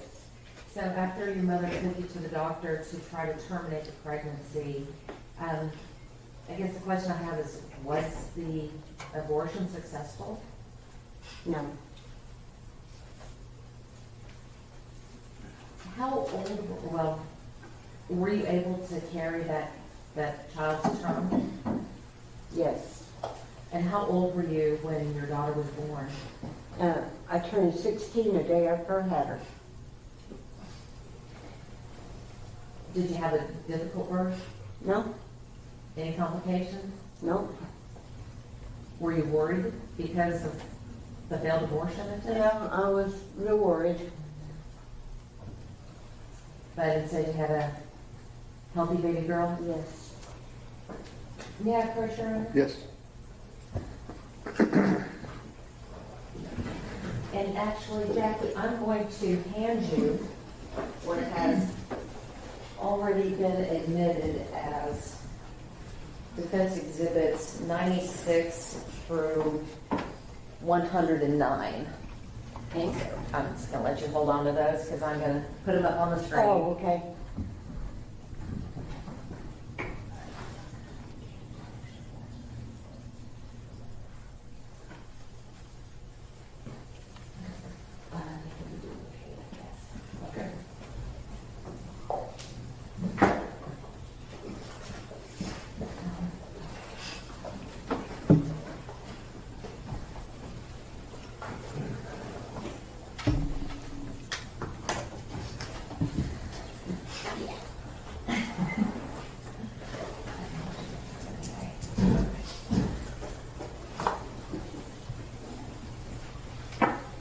exhibit number 96. Who is that? Is that you and your daughter? Yep. Jackie, where was your daughter's father throughout all of this?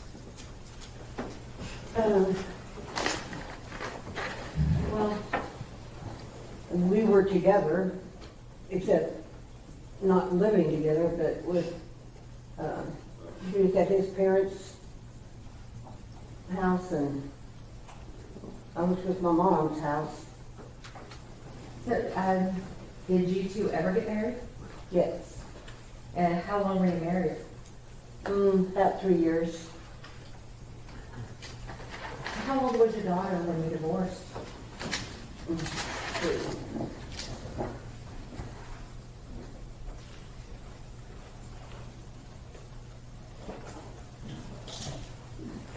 About 2.5 or 3. Were you and her father married before or after you gave birth? Before. So you found out you were married, we had the attempted termination, and then you got married and then gave birth? Yes, well, And was this all before the age of 16? yes.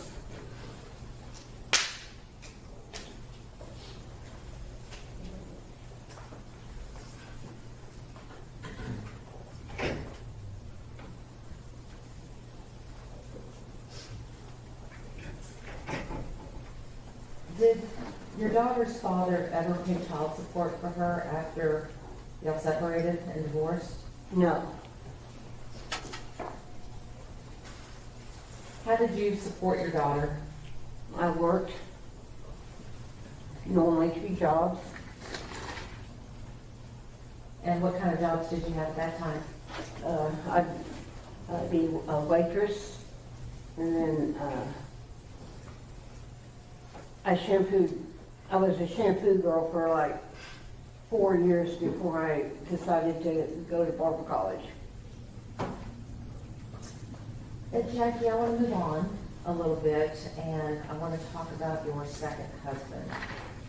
Now, did the two of you live together before you married? Yes. At the time you moved in together, did you have any concerns about your boyfriend and your daughter? No, not at the time. So when y'all moved in together, you thought everything was A-okay? Yeah. Newly in love. Before he moved in, did your daughter ever tell you that your boyfriend had sexually abused her? Yes, she did. And this was before you were married? And even though your daughter had told you about this incident, did you marry him anyway? Yes, I did. After he had moved in and y'all had gotten married, do you ever remember an occasion where your daughter had put a sign on her door? Yes. Did you remember what that sign said? Something like, it was a big poster that she had on her bedroom door that said, who's ever coming in at my room at night, please stop. At the time, did you know what that meant? No, I mean, I automatically thought, oh, it must be a stepbrother, if he had the bedroom next door to the girls. And, Do you know what it means now? oh yeah, Or what does it mean, or what did that sign mean? that her stepdad was coming in there at night. She had told the school. Well, that was my next question. Did she ever tell anybody about that? Yes. But she tried to tell, she told me the first time it ever happened, and I didn't believe her. And how could I not believe a 4-year-old? That's all on me, and I live with that still. 4-year-olds don't lie. Now, Jackie, did CPS or law enforcement ever get involved after Yes. she had told what had happened? And what happened after CPS and law enforcement got involved? First they had opened a case and talked to each one of us, and Was anyone ever arrested? no, Was anyone ever prosecuted? no. Did you and your second husband eventually divorce? Yes. Now, Jackie, I want to flash forward some more, and I want to jump to a time when Melissa, or your daughter, was married or dating Tanner's father. Did you ever meet Tanner's father? Yes. Was he older than Melissa? Yes. And how much older was he than your daughter? Well, I was never real sure of his age, but, you know, I think he was at least 10 years older. What was their relationship like? Toxic. Why do you say the Oh, they relationship just was? fought all the time. They fought all the time? Did you ever see them fighting? No, I mean, no, I can't say that. You got, Melissa would just tell me they had a big fight. Do you know if he was physically abusive to her? Yes. Did you ever see her with bruises?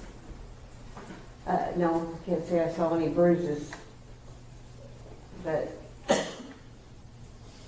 he was abusive to her. While Melissa and Terry were married, did she become pregnant with Tanner? Yes.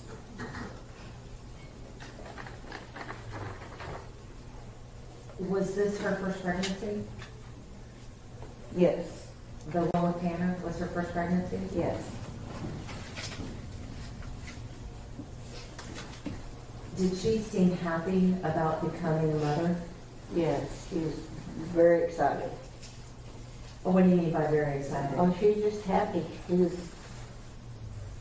happy to have a baby.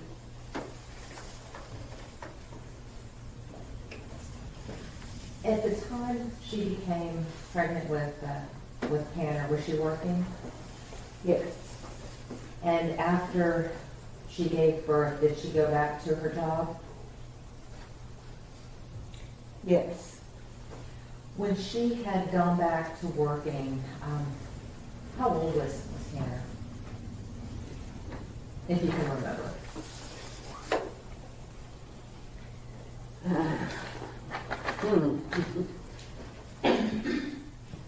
Year-old, A year old?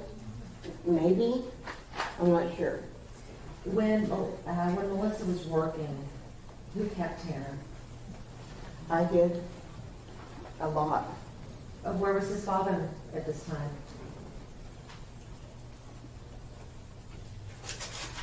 I don't know. When Tanner was a little boy, how did you feel about taking on so much responsibility with him? I was okay with it. I loved him. He's my first grandkid, and I figured I could do better with him than I did being a mother with the first son, because I was so young that I had a little experience by the time he came. I'm going to show you Defense Exhibit number 97. Who is this? It's Tanner.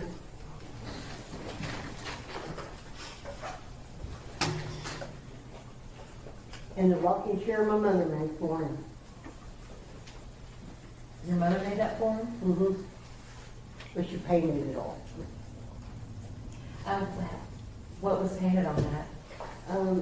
Just something boyish. I don't remember. I'm gonna show you defense exhibit number 98. Who is that? It's me and Tanner. About how old is he here? He looks like he's about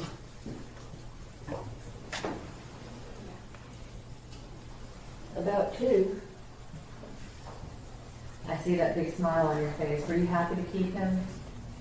Yeah. Did he bring you lots of joy? But he did. He did. And defense exhibit number 99. Do you remember this? Oh, yeah.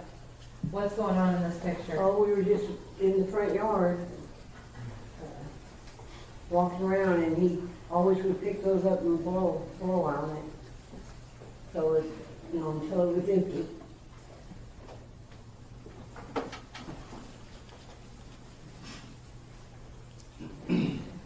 Jackie, when Melissa had gone back to work, well, let me back up. At the time that, before Melissa became pregnant with Tanner, do you know if she was using drugs? Before she went back to work? No, before she was pregnant. I can't say, nothing that I saw. Did you ever see her use drugs? No. Did you ever see her use drugs after the birth of Tanner? No. Have you ever seen your daughter under the influence of drugs? Yes. Tell me about that. What was her behavior like when she was using drugs?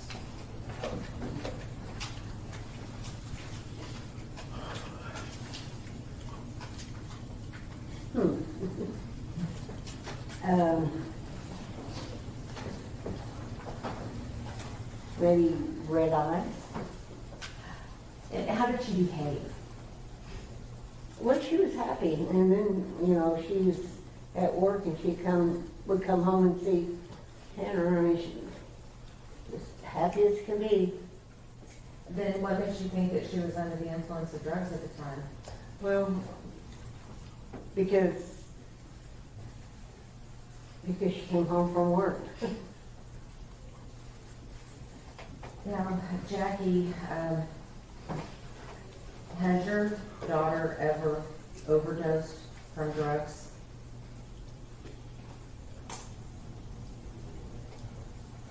Not that I've seen. Has she ever required medical attention for her drug use? Yeah, she'd been to rehabs.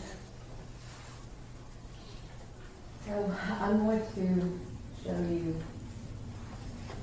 defense exhibit number 100. Do you remember this? Yep. I was at a rehab. How often did Melissa have to go to rehabs? She's been several times.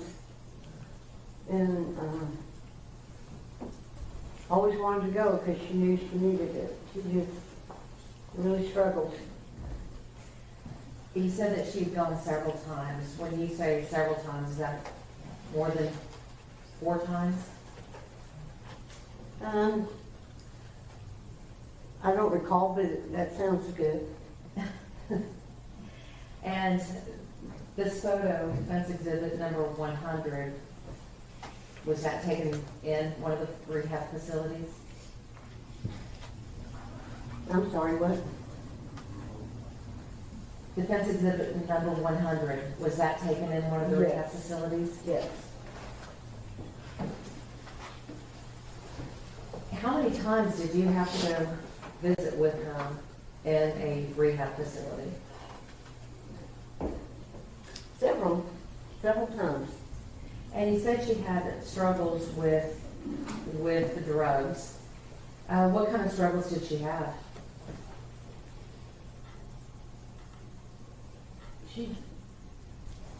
I don't know, just doing them, it was not a good thing, and she knew it wasn't, but she had a hard time kicking the habit. And, And was she using heroin at the time? yes, Do you recall an incident where she had taken heroin and fell asleep on the toilet?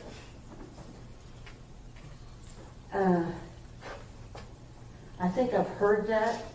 But do you remember when Tanner had to come get you and bring you into the bathroom and show you his mother who had passed out on the toilet? No, I don't remember that.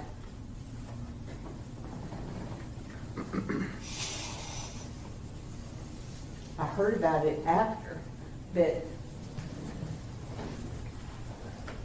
I don't remember when it happened.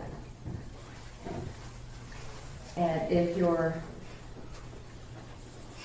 is that something that well, hold on, one moment.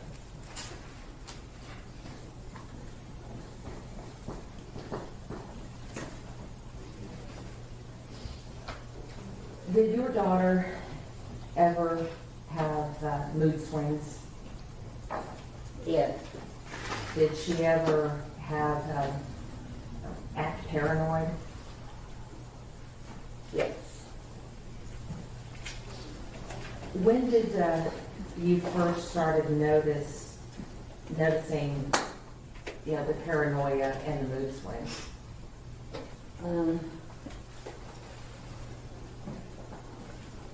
Probably when she was a lot younger than when she first started using, and she just always,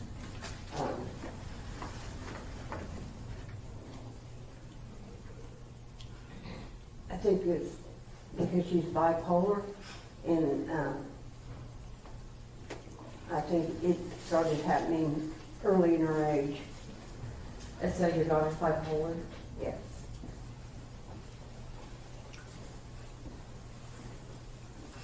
Do you know if she sought any sort of medical treatment for her mental health? Yes, she did. How'd that work for her? Well, I mean, they gave her information, and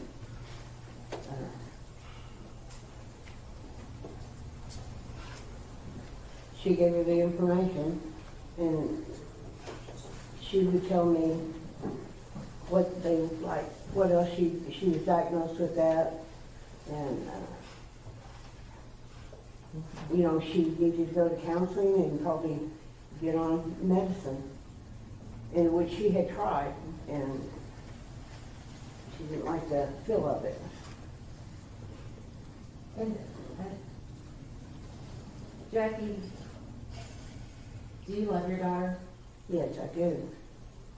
Are these questions hard for you to answer? Yes.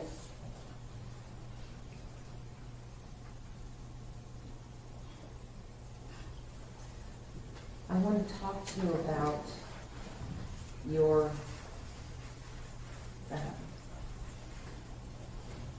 daughter's, well, let me back up. Did she ever divorce Tanner's father?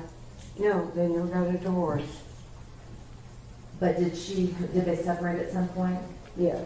And did she become involved with another man? Yes. Did she have a child with that man? Yes. All right, so I want to talk to you about your other grandson. Okay.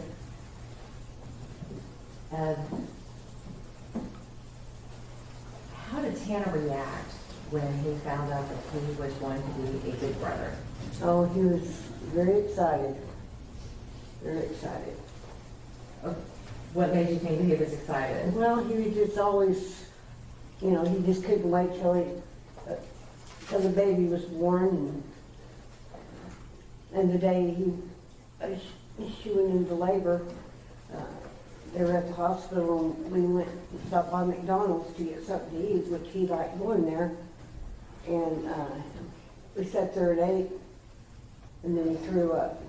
He was so excited. I mean, he just all over the place. He was so excited he threw up. And I just spent money on that meal. How old was Tanner when he found out he was gonna be a big brother? Well,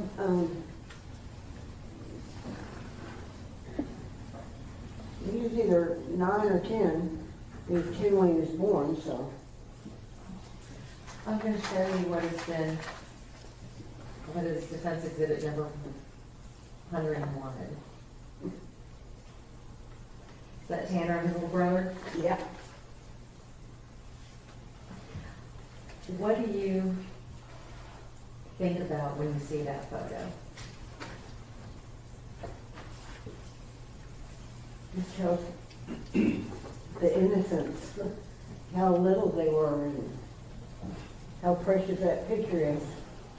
Does that make you happy to see that photo? It does.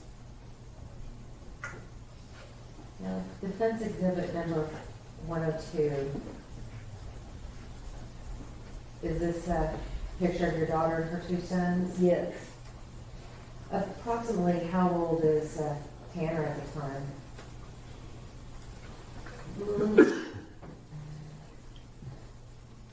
Probably 11. Is that his little brother in the high chair? Now, I want to fast forward again. I want to talk about you again. And I want to talk about your marriage to Bill.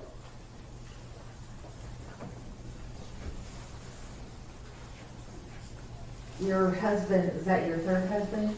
Yes. Okay. Your third husband, Bill, was he in the military? Yes. Do you remember what branch? Army.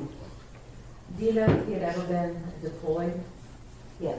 Where was he deployed? Well, he went several places, but he was in Vietnam. Do you know what he did for the Army in Vietnam? Well, several things he did, but the longest thing he did was he was a tunnel rat. What's a tunnel rat? Well, they go underneath in a tunnel and scope out the place, you know. I guess set traps. Were they He looking didn't for always booty- talk about it, but, Oh. yeah, it is something that most people wouldn't want to do. Go into the unknown. Was he looking for booby traps? Yeah. Was that a dangerous assignment? Yeah. I think so. When he retired from the military, did he receive any disability benefits from the VA? Yes.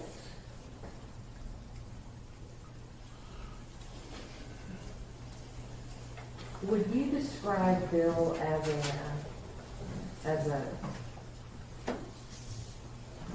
paranoid person? Yes. What would he do that would make you think he was paranoid?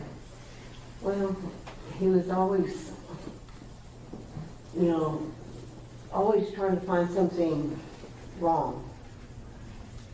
What do you mean trying to find something wrong? Well, just in daily life, he would just nitpick things, and he was angry. He was angry? Now, would he ever sneak around the house or sneak up on people? No. Oh yeah, I'm sure he's done that. People like to sneak up on me because I scare easy. You had said and described Bill as an angry person. Did he have a bad temper? Yes. Well, why do you say he had a bad temper? Well, he displayed it all the time. I mean, he just didn't have much patience, and he would just get, he was always mad about something, and if it didn't go his way, it was nobody's way, and he'd just get mad. What would he do when he got angry? Oh, wondered that too. Many times. And when he got angry, what would he do? I mean, would he yell? Would he throw things? What? Well, yeah, he would yell. That was always a big one, or not talk to me for weeks. When Tanner was young, did he and his mom move around a lot? Yes. Well, it depends what a lot is. Well, in your opinion, was it a lot? Well, no, I'm gonna say not so much. They did live in several places, but when, Melissa and I had discussed that we were gonna, because where she was at that time in her life, she thought it would be a good idea that he come stay with us, my husband and I. Where she knows he would be safe and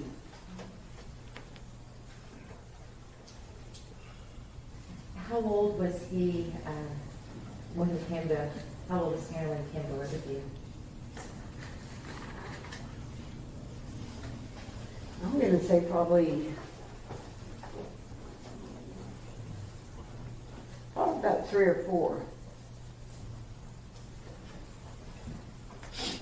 Do you think that Melissa letting Tanner come to stay with you was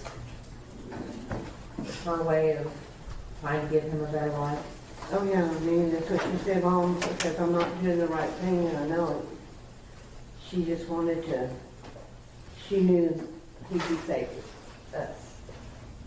She's trying to look out for him?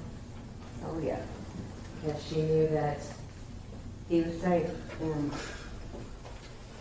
and she always worried, she always wanted him to be okay.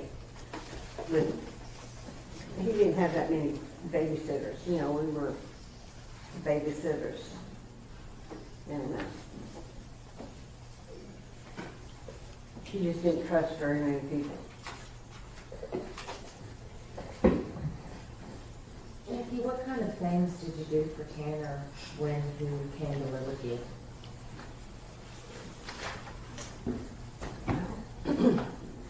We go to parks, we went to movies, a lot of Disney movies. We, you know, had to plan those movies, or anything time we went somewhere, we had to plan it because he couldn't handle spur of the moment stuff. So I had to make sure he knew like days in advance that what we're gonna go do. And, Oh, go ahead. and then, we go to the zoo.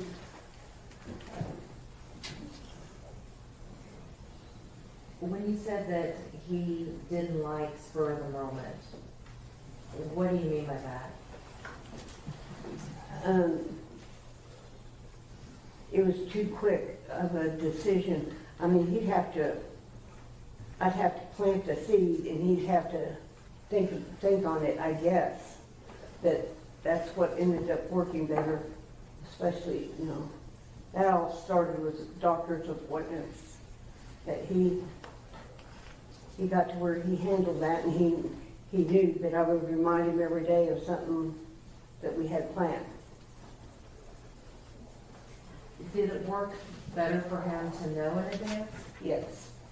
Did it work better for you to know in advance? Yeah, he would, yeah. When you and Tanner would go to these Disney movies and plan these outings, do you remember about how old he was when all of that started? Will you repeat that, please? When Tanner moved in, about how old was he?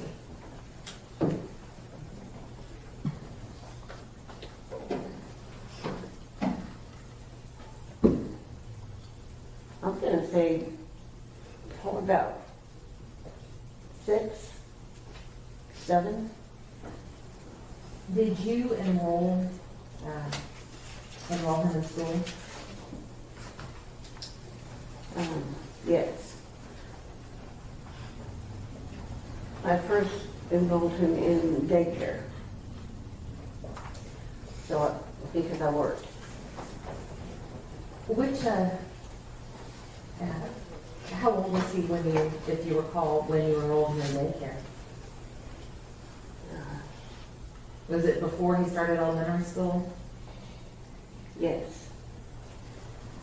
While he was at daycare, did you ever watch him with the other kids? Yeah. Did you ever see him, behave in a way that made you think that he was a little different? Yeah, happens quite often, but I walked in once to pick him up from school. I got off work and he was playing with some kind of little game they had at the daycare. And this little kid, he was playing by himself, and that's how he liked playing by himself. And this little kid said, "Here, let me help," or something to that extent, wanted to play too. And Tanner said, "No, you can't, and then he just turned away and not respond anymore. He just, no. And whoever that was, that little kid just said that, "You're weird," or there was always a comment about that he was weird, awkward, different. And these are things that you heard these kids Oh, say? yeah. Yeah. That time that you saw of him pushing the other child away or turning his back on the other child, was that the only time you saw that kind of behavior? Oh, no, I've seen it many times. I've seen that, he was in Boy Scouts, and I go to the meetings with him, and they have him, and there are several boys that kind of were making fun of him, and I'm not sure, I don't remember what it was all about, but they started just giving him a hard time on, yeah, I don't remember exactly, but they were making fun of him. No, And- I'm sorry. No, go ahead. I was gonna say, in Defense Exhibit 106 what is that?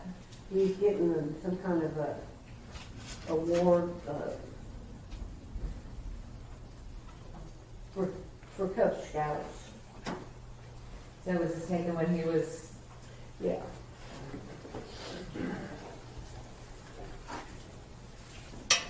and,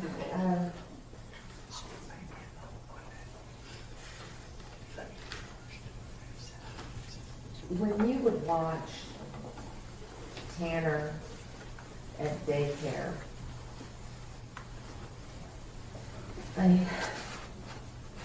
could you notice a difference between his behavior and the other children's behavior? Yes.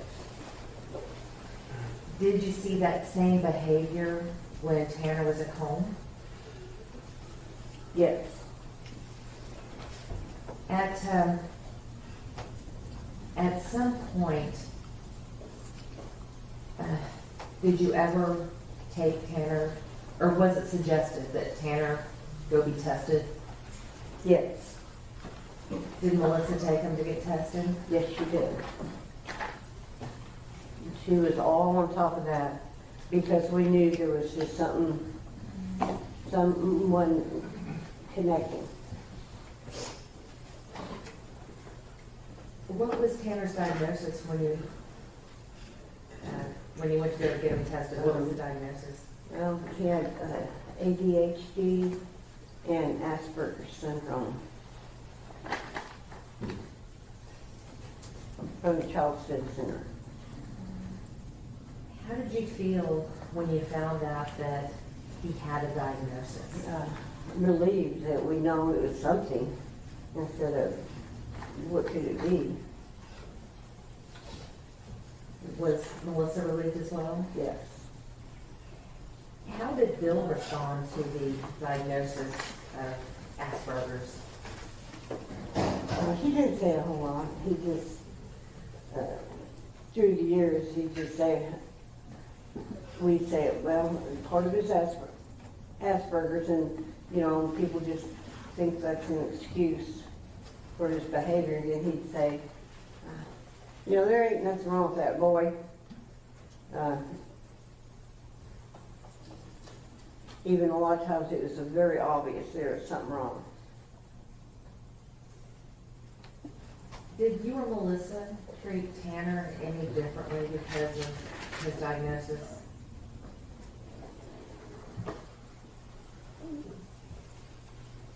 Maybe a little more protective. 'Cause we just felt sorry for him, because he didn't have any friends, and nobody wanted to have anything to do with him.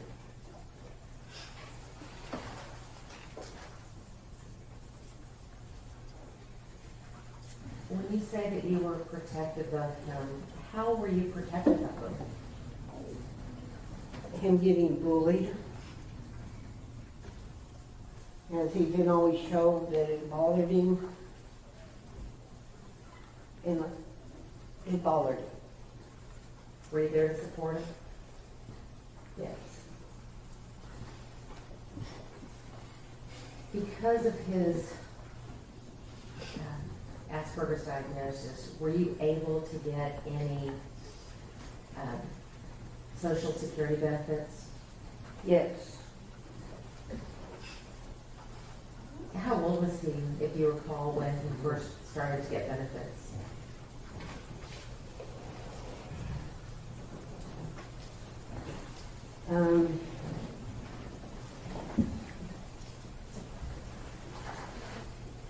Gosh, I really don't remember. I want to say maybe 14. Now, Jackie, I want to talk about Tanner's time in school, okay?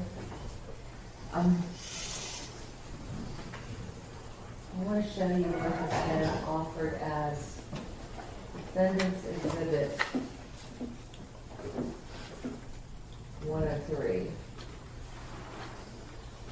Now, do you recall that photo? Yeah. And about how old was Tanner there? He was about 3, or maybe 4. What about Defense Exhibit 104? Remember about what grade he was in there?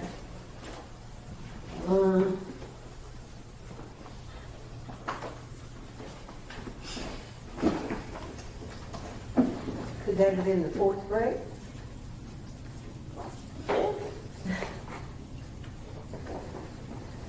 Now, Jackie, when Tanner was in school, did he receive any special education classes? Yes.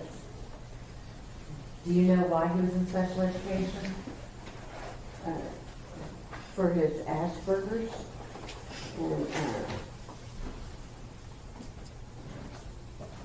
it's kind of like a guideline on, because, you know, he would always speak out, you know, and to get his behavior under control. That would help, but they kind of would just kind of teach him, well, right, wrong, numbers, because he never did real good in school, and I never understood why he didn't, because he's very smart. But it was just, they were like a support group, and they always had his back on the difficulty of being in school and all the bullies he would face. When you say they, are you talking about his teachers and his Yes. his providers? Did you and Melissa attend any of his, what they call the ARD meetings, of the special Yeah. education meetings? What were those like? They would just give us information on how he's doing, and what they're working on, how he progressed or he didn't in certain areas. Based on these ARD meetings, did Tanner have any special kind of services? Well, yeah, they would send trying to think what they call it. A special teacher out, and they go out to dinner or go to the store, and how to interacting with people, manners. Did those meetings with that person seem to help Tanner? It did. Until it was time that she just didn't come anymore. And we needed to pick up the slack, and we probably did for a little while. Were you able to continue that? Well, we did a little bit, but some of it was stuff that, like his manners, Ruth was always big on manners. So no, we didn't follow through all the way.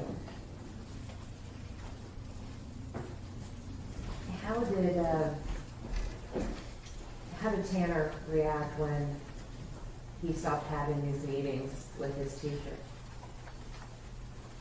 Well, I think he kind of missed it because he looked forward to having that time of just something different besides the people at home, he looked forward to it. Now, Jackie, you talked before about Tanner being bullied in school and having to deal with other bullies. Is Tanner a friendly person? Oh, yeah. Is he outgoing? Yeah, sometimes he's not, but most, yeah, Did he like to talk a lot? yes, Does he still like to talk a lot? yes. When he was in school, did you ever see him trying to make friends with the other students? Oh, yeah. Yeah. Was he able to? Well, there might have been a few, but, once they start talking to him, they would kind of, and kind of back off. I think the words you used before were weirdo and awkward. Yeah, because, it was awkward. It was awkward. It's awkward for an adult to feel awkward talking to a kid. How did Tanner take it when these other kids would start calling him names? He just, oh, it's okay, Mimi. I'm used to it. He calls you Mimi? Yeah. And how did you feel when he said those things to you? I hurt for him. Painful. Was this the only time that seeing those kids call him names and hearing the names that he was called, was that the only time that you saw Tanner being bullied?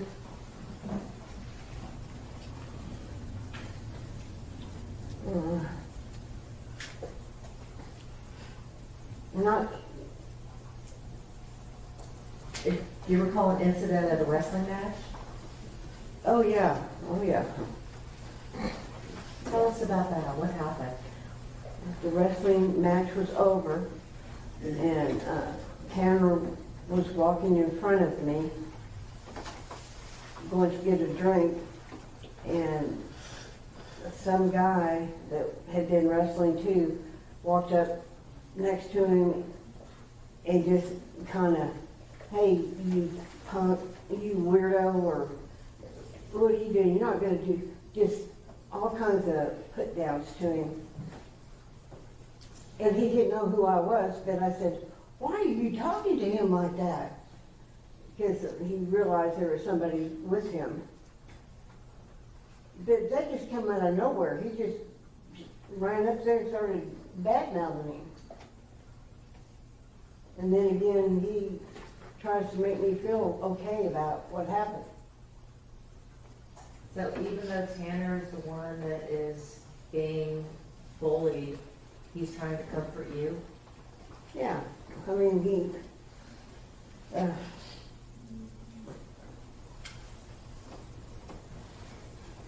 Jackie, in spite of all of the issues that Tanner had in high school and in elementary school and in middle school, was he able to graduate from high school? yes, he was. And he was so proud. I was so proud for him.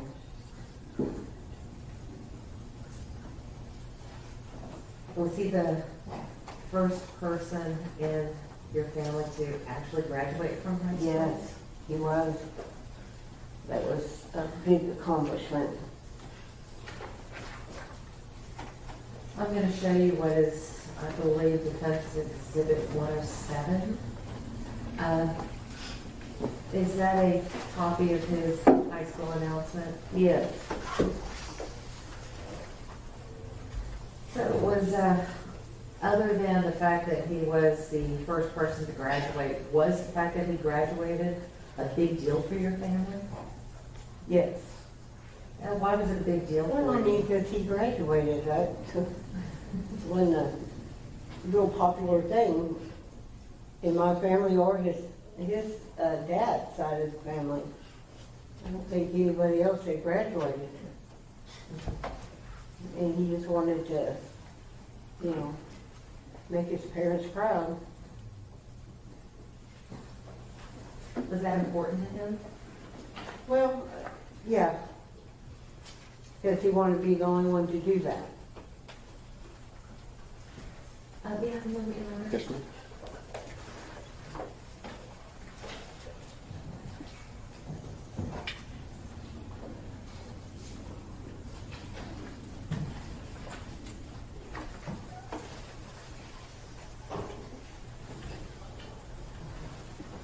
Your Honor, may I approach the witness? Yes.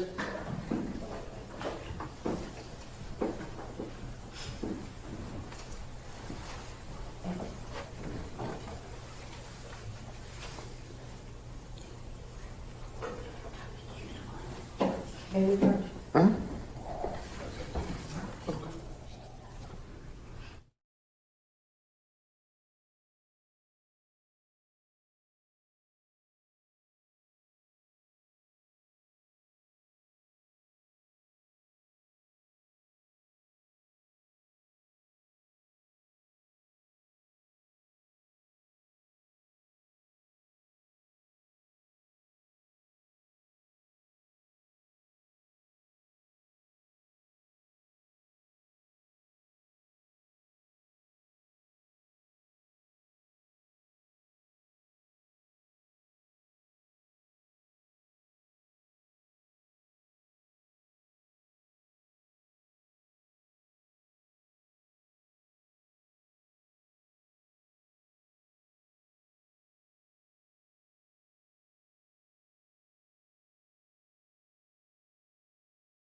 see that big smile on your face, Jackie.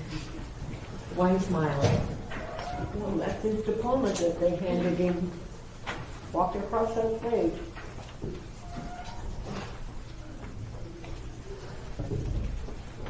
Now, Jackie, I want to talk about, Tanner's musical abilities. Tell us about that. Was Tanner a musical guy? Yes, drummer. Where did he get his first set of drums? Me and his papa bought it for his 16th birthday. When you say Pawpaw, who are you talking about? Oh, Bill. His grandfather? Yes. Well, why'd y'all give him the drums? Because he always went around all the time. And he thought we could put that to use. And he did. Was he a good drummer? Yeah, he was. Did he take lessons? No. Did he play any other kind of instrument? He played the bass. Probably a couple other things, but I don't know what it is. Now, Jackie, you mentioned that you and Bill got him the drum set. I want to talk a little bit about Bill and Tanner's relationship. Was your husband the authority figure in the house? Yes. How did he show his authority?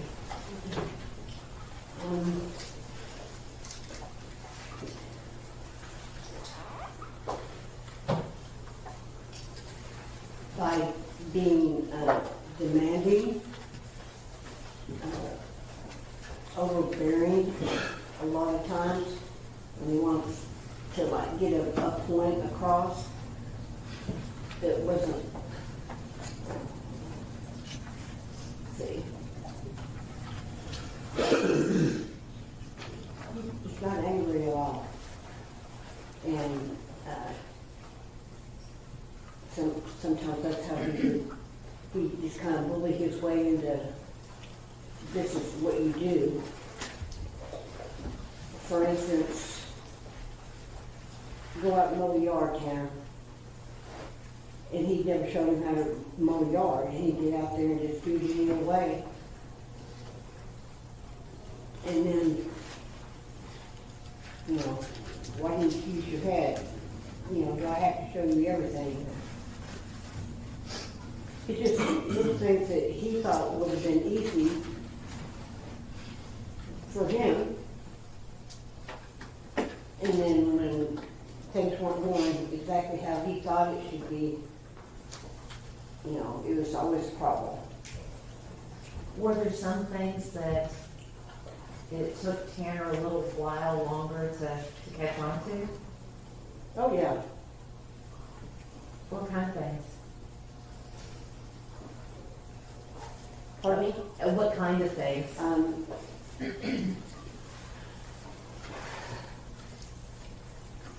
not sure, I cannot remember everything, and right now I can't, except the one thing I remember is Bill had gotten really mad at Tanner. And he went back there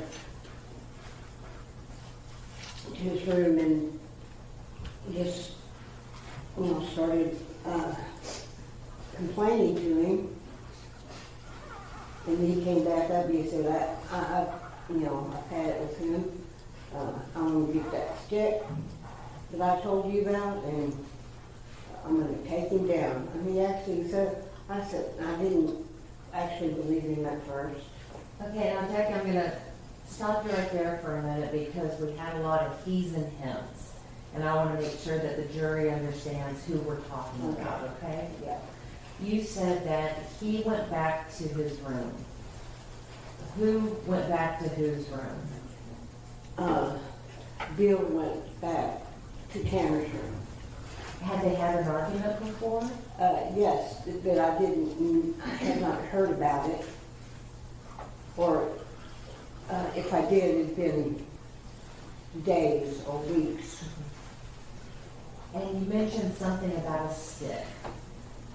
Tell us about the stick. It was kind of like a dowel rod, kind of like. It was about this big, long, about this big around.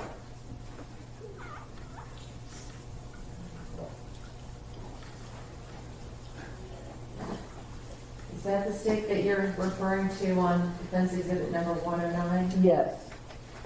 What did Bill do with that stick?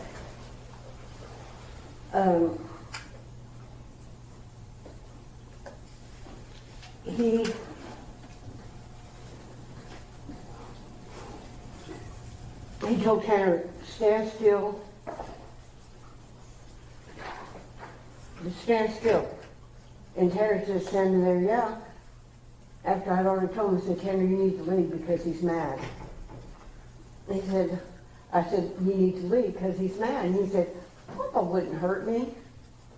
Well, so he stood there and he acted like he's playing baseball and got that big stick and just swung it at him and hit him across his chest and stomach area. I mean, and it just happened so quick and he just fell down like, you know, he's a big guy. I'm surprised that he went down like that.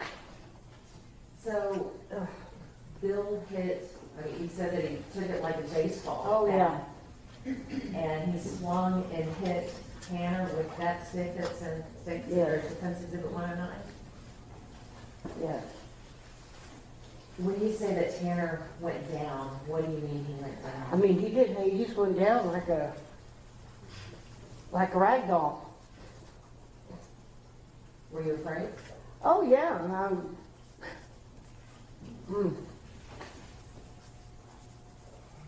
That Oh, go ahead. was terrible. I mean, it was like a movie. It was terrible. Was that something that you would have ever expected from him? No. No. And neither would he. It shocked Tanner. He couldn't believe it.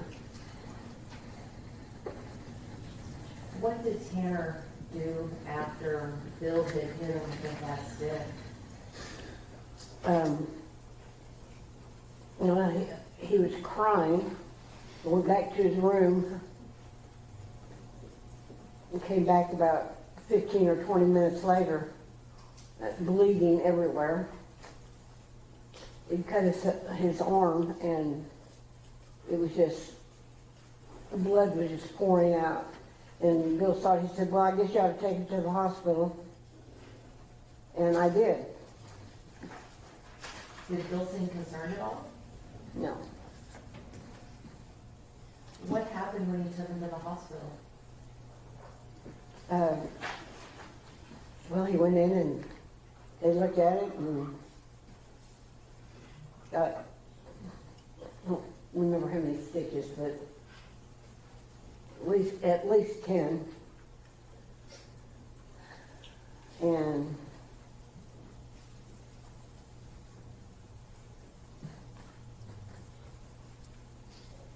Jackie, in spite of the bullying by Bill, and in spite of being hit, did Tanner still love his papa? yeah, he did, but I think that may have, I think that made him think twice about him, you know? And when Bill passed away, how did that affect Tanner? He was very sad.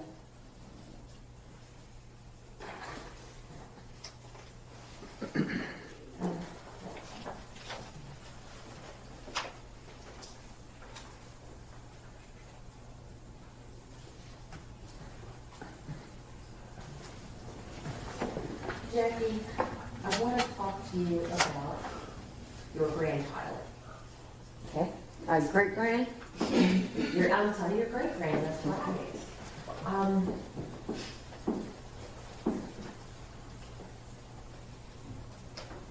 How old, are you, do you know the mother of yes. your great grandchild?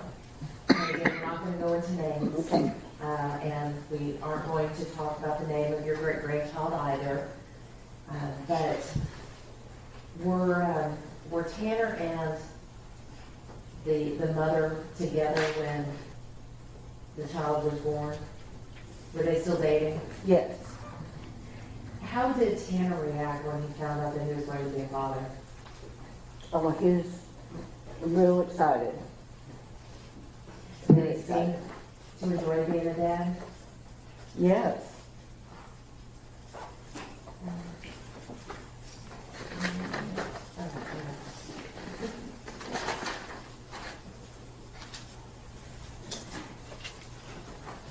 What kinds of things would Tanner do with his son?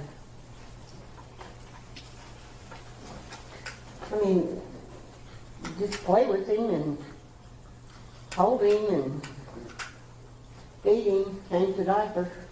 You know, I wasn't around a whole lot right then.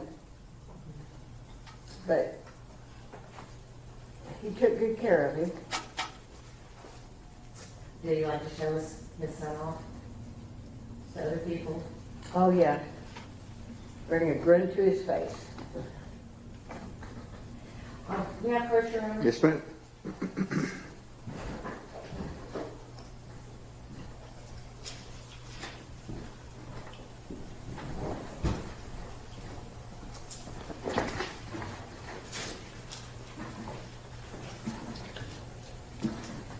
Jackie, I'm going to show you what has been already admitted in evidence as defense exhibits number 106 to 108. Would you take a look at those?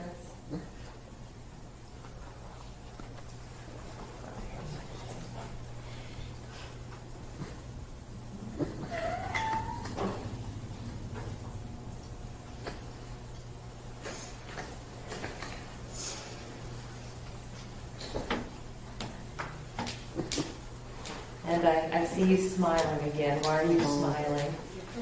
Pictures. That's it. What is it? Oh, those are the only three. Oh, I'm gonna make one out of it. What is it about these pictures that is making you smile? Well, because Tanner was so happy and that little baby, so cute. What does it make you feel like when you see these pictures? Well, of course it makes me feel proud.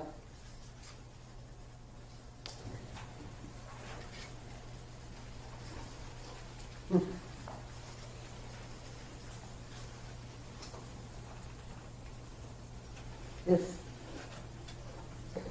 mean, it's sad that, you know,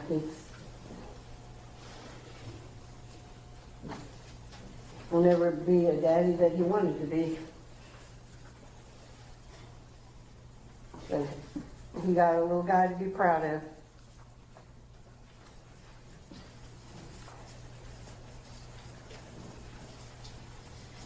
Yeah, may I publish to the jury? Yeah, absolutely. Oh, I'm sorry.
Jackie, you know why we're here, don't you?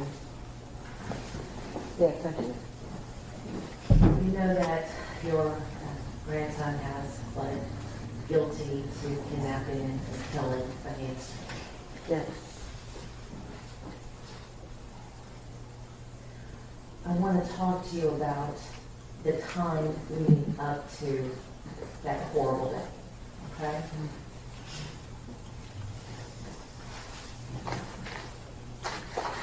In the weeks leading up to this incident, based on your observations of Tanner, did he appear to be under a lot of stress at that time? Oh, yeah. Why do you say that? Well, they've been staying with,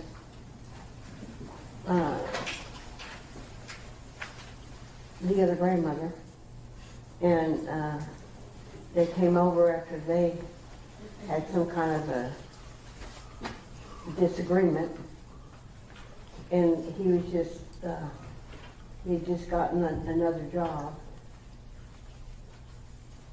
and he was nervous about that, nervous about being inside, being at the house, and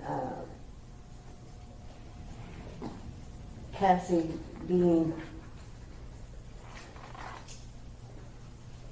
she just always wanted to do something. He'd be at work all day, and then she would be there all day, and then she'd want to, go out and do things and eat and, spend money or whatever. And it was getting to him because he wasn't getting good sleep because he'd end up staying up too late. He was just stressed out. And I just want to add one thing is,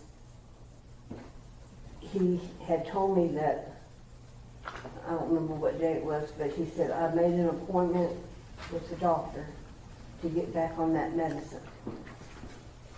I was so proud that he said that. And I thought, wow, he's really maturing. Because he figured that out by himself. So that, just all, and you could just tell he was stressed because he was so snappy and kind of shaky.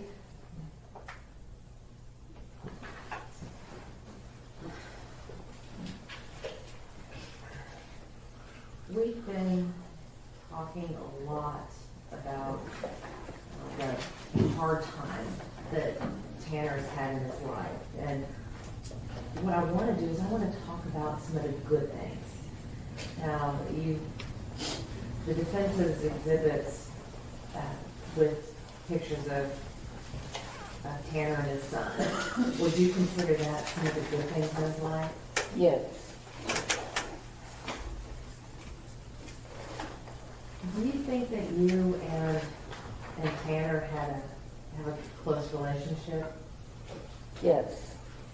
Before this all happened, would y'all do a lot of things together? Well, probably not as much since he, had a baby and all that and involved. But he had not been living at the house for a while. And, we've always had that closeness. Did you and Tanner, while he was growing up, did y'all attend church together? Yes. How long did y'all attend church together? How long? I started going in 2002. My mother had just passed away, and he had said, Mimi, I want to start going to church.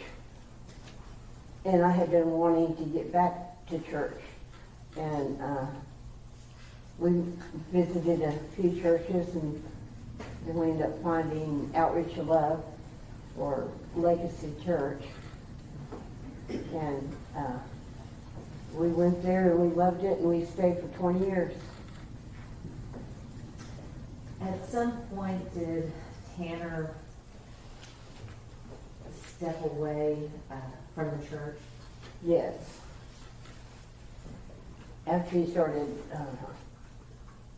with the drums and then talking about getting a band, working and having a car, this, Since his arrest, has he gone back to the Bible? And gone back to church? yes. Yeah, I bought him a Bible that I looked online. Yeah. The Old Testament and the new one, all in one book. May I approach your honor? Yes, ma'am.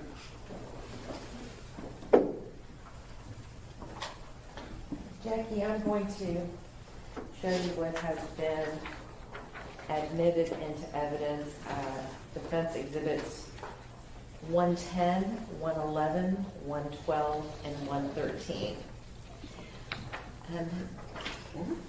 Is that the Bible you bought, Tanner? Yep. That's a thick one. Oh, that's the wrong thing.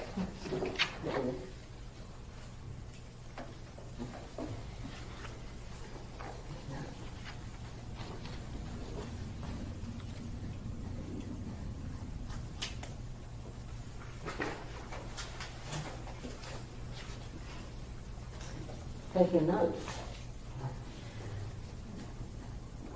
How does it make you feel to see that he's been taking notes in his Bible? Wow. I think it's good. Very good.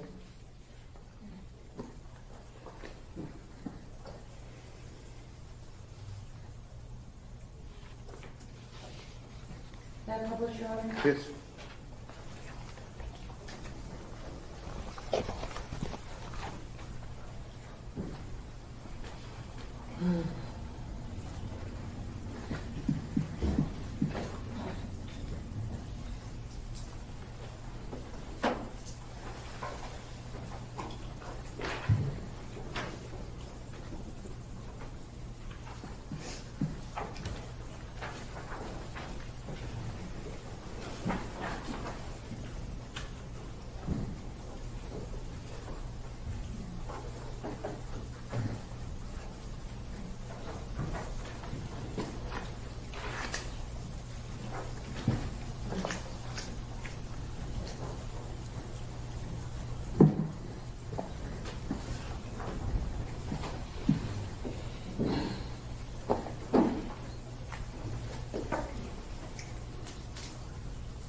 what is your happiest memory of your grandson?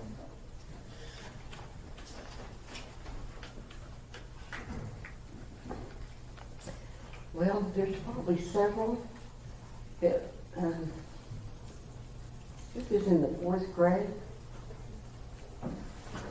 And they had a talent show. And he sang "Who Let the Dogs Out." He did this whole thing, he did the whole dance and everything. And kind of surprised me that he did that all on his own, but he did. In defense exhibit number 113 is that a picture of that talent show? Yeah.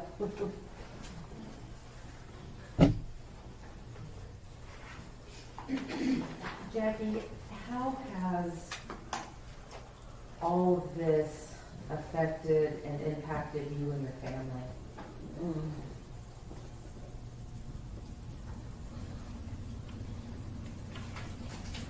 Horrific. I mean, we're just devastated. And I'm so sorry for Athena's parents. More than you'll ever know. We think about you every day, and I pray for you every day.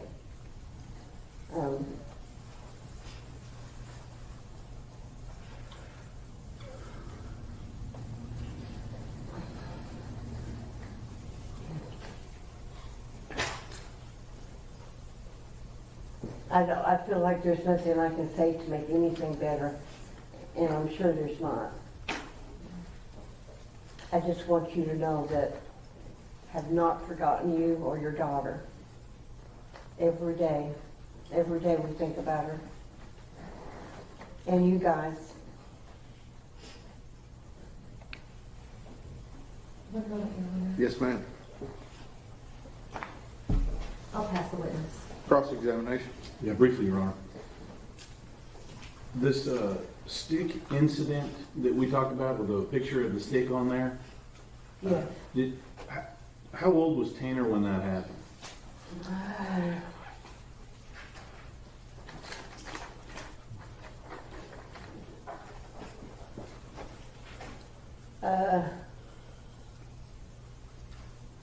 Gosh. 25 maybe? So he was, and I didn't get that before, he wasn't like a little kid or something, was he? No. He was a grown man when that happened, Yes. in his 20s. All right. Now, make sure.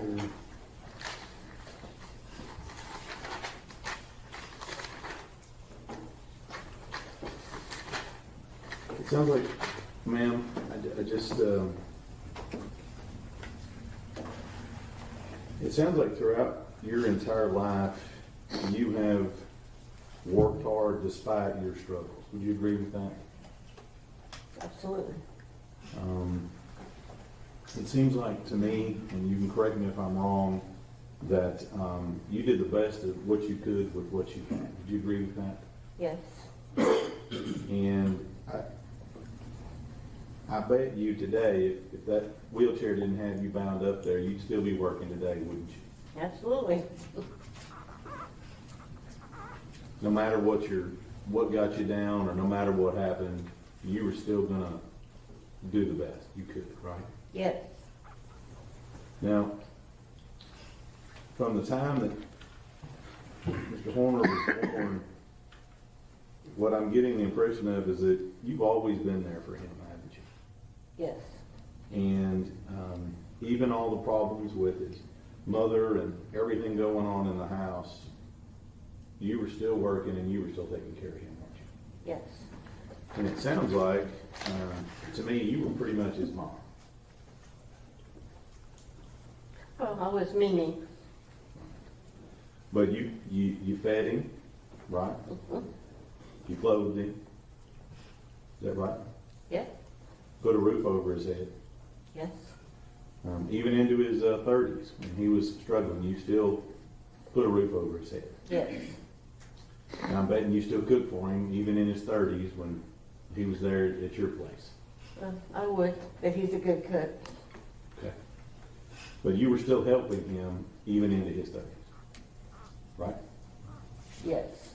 And all the things that we're talking about, you showed up and you were the one there every time for him, right? I believe so. And as part of that, you taught him how to behave, right? Try to redirect it to something more positive. Right. I'm guessing, tried to show him some work ethic, Yes. give him some skills to be a grown man in the world, right? Yes. Maybe even gave him some dad advice whenever he had his kid and how to take care of his kid, I bet. Is that right? Yep.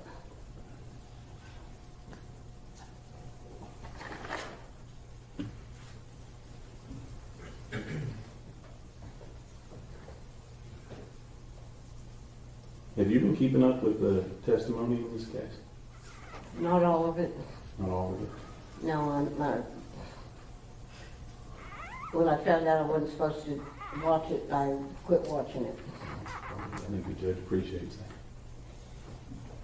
But when we first talked to you in this case, you didn't really know what Tanner had actually done, did you? No. You know now, don't you? Yes. Now, I just want to be clear about a couple of things here.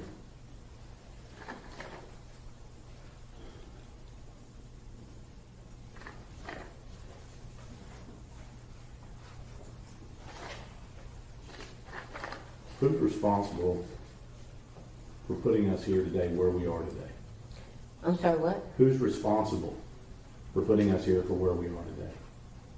Tanner. Not his stress of being in work or anything like that. That's not responsible for why we're here today. is it? No. Not the fact that he had Asperger's. That's not putting us here today, is it?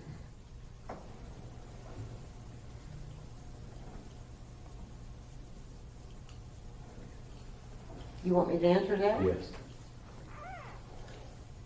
I think his problems had something to do with it. He knows right from wrong, though, doesn't Yes, he does. he? He knows not to kill, Yes, he knows that. knows not to sexually assault a child. Yeah. Totally shocked. I couldn't believe it myself. And it doesn't sound like him. And correct me if I'm wrong, and I want to make clear about this. On the day after the offense, you communicated with him and sent him pictures of Athena, did you not? I took a picture because it was on the TV. And I called him and said, Tanner, I know you're working out in paradise. Please look out for this little girl. She's missing. This was after he'd already killed her and after he'd already dumped her. Well, I didn't know that. Well, you know now that was when. Yeah. And what was his response to you when you informed him about this little girl missing and you sent him a picture? What was his response? He's like, okay, I'll look out for her. It was kind of a generic answer. But he didn't go out. But it didn't work. Huh? What was your last part? He didn't dwell on it. He didn't say he did it, did Oh, no. he? He didn't admit anything to you, did he? No. That's I what- would have called you. That's what it's. Redirect. Jackie? You know what happened in this case now? Are you angry with your grandson? Yes, I am. Even though you're angry with him, and do you still love him? Well, sure, I still love him. you know, I'm very angry, and I'm still working through this. And I still love him. I have nothing further, Your Honor. Mr. Staple? Nothing further. Okay, we're done for the day. And I will see y'all Monday morning, okay? Enjoy your weekend. Stay dry.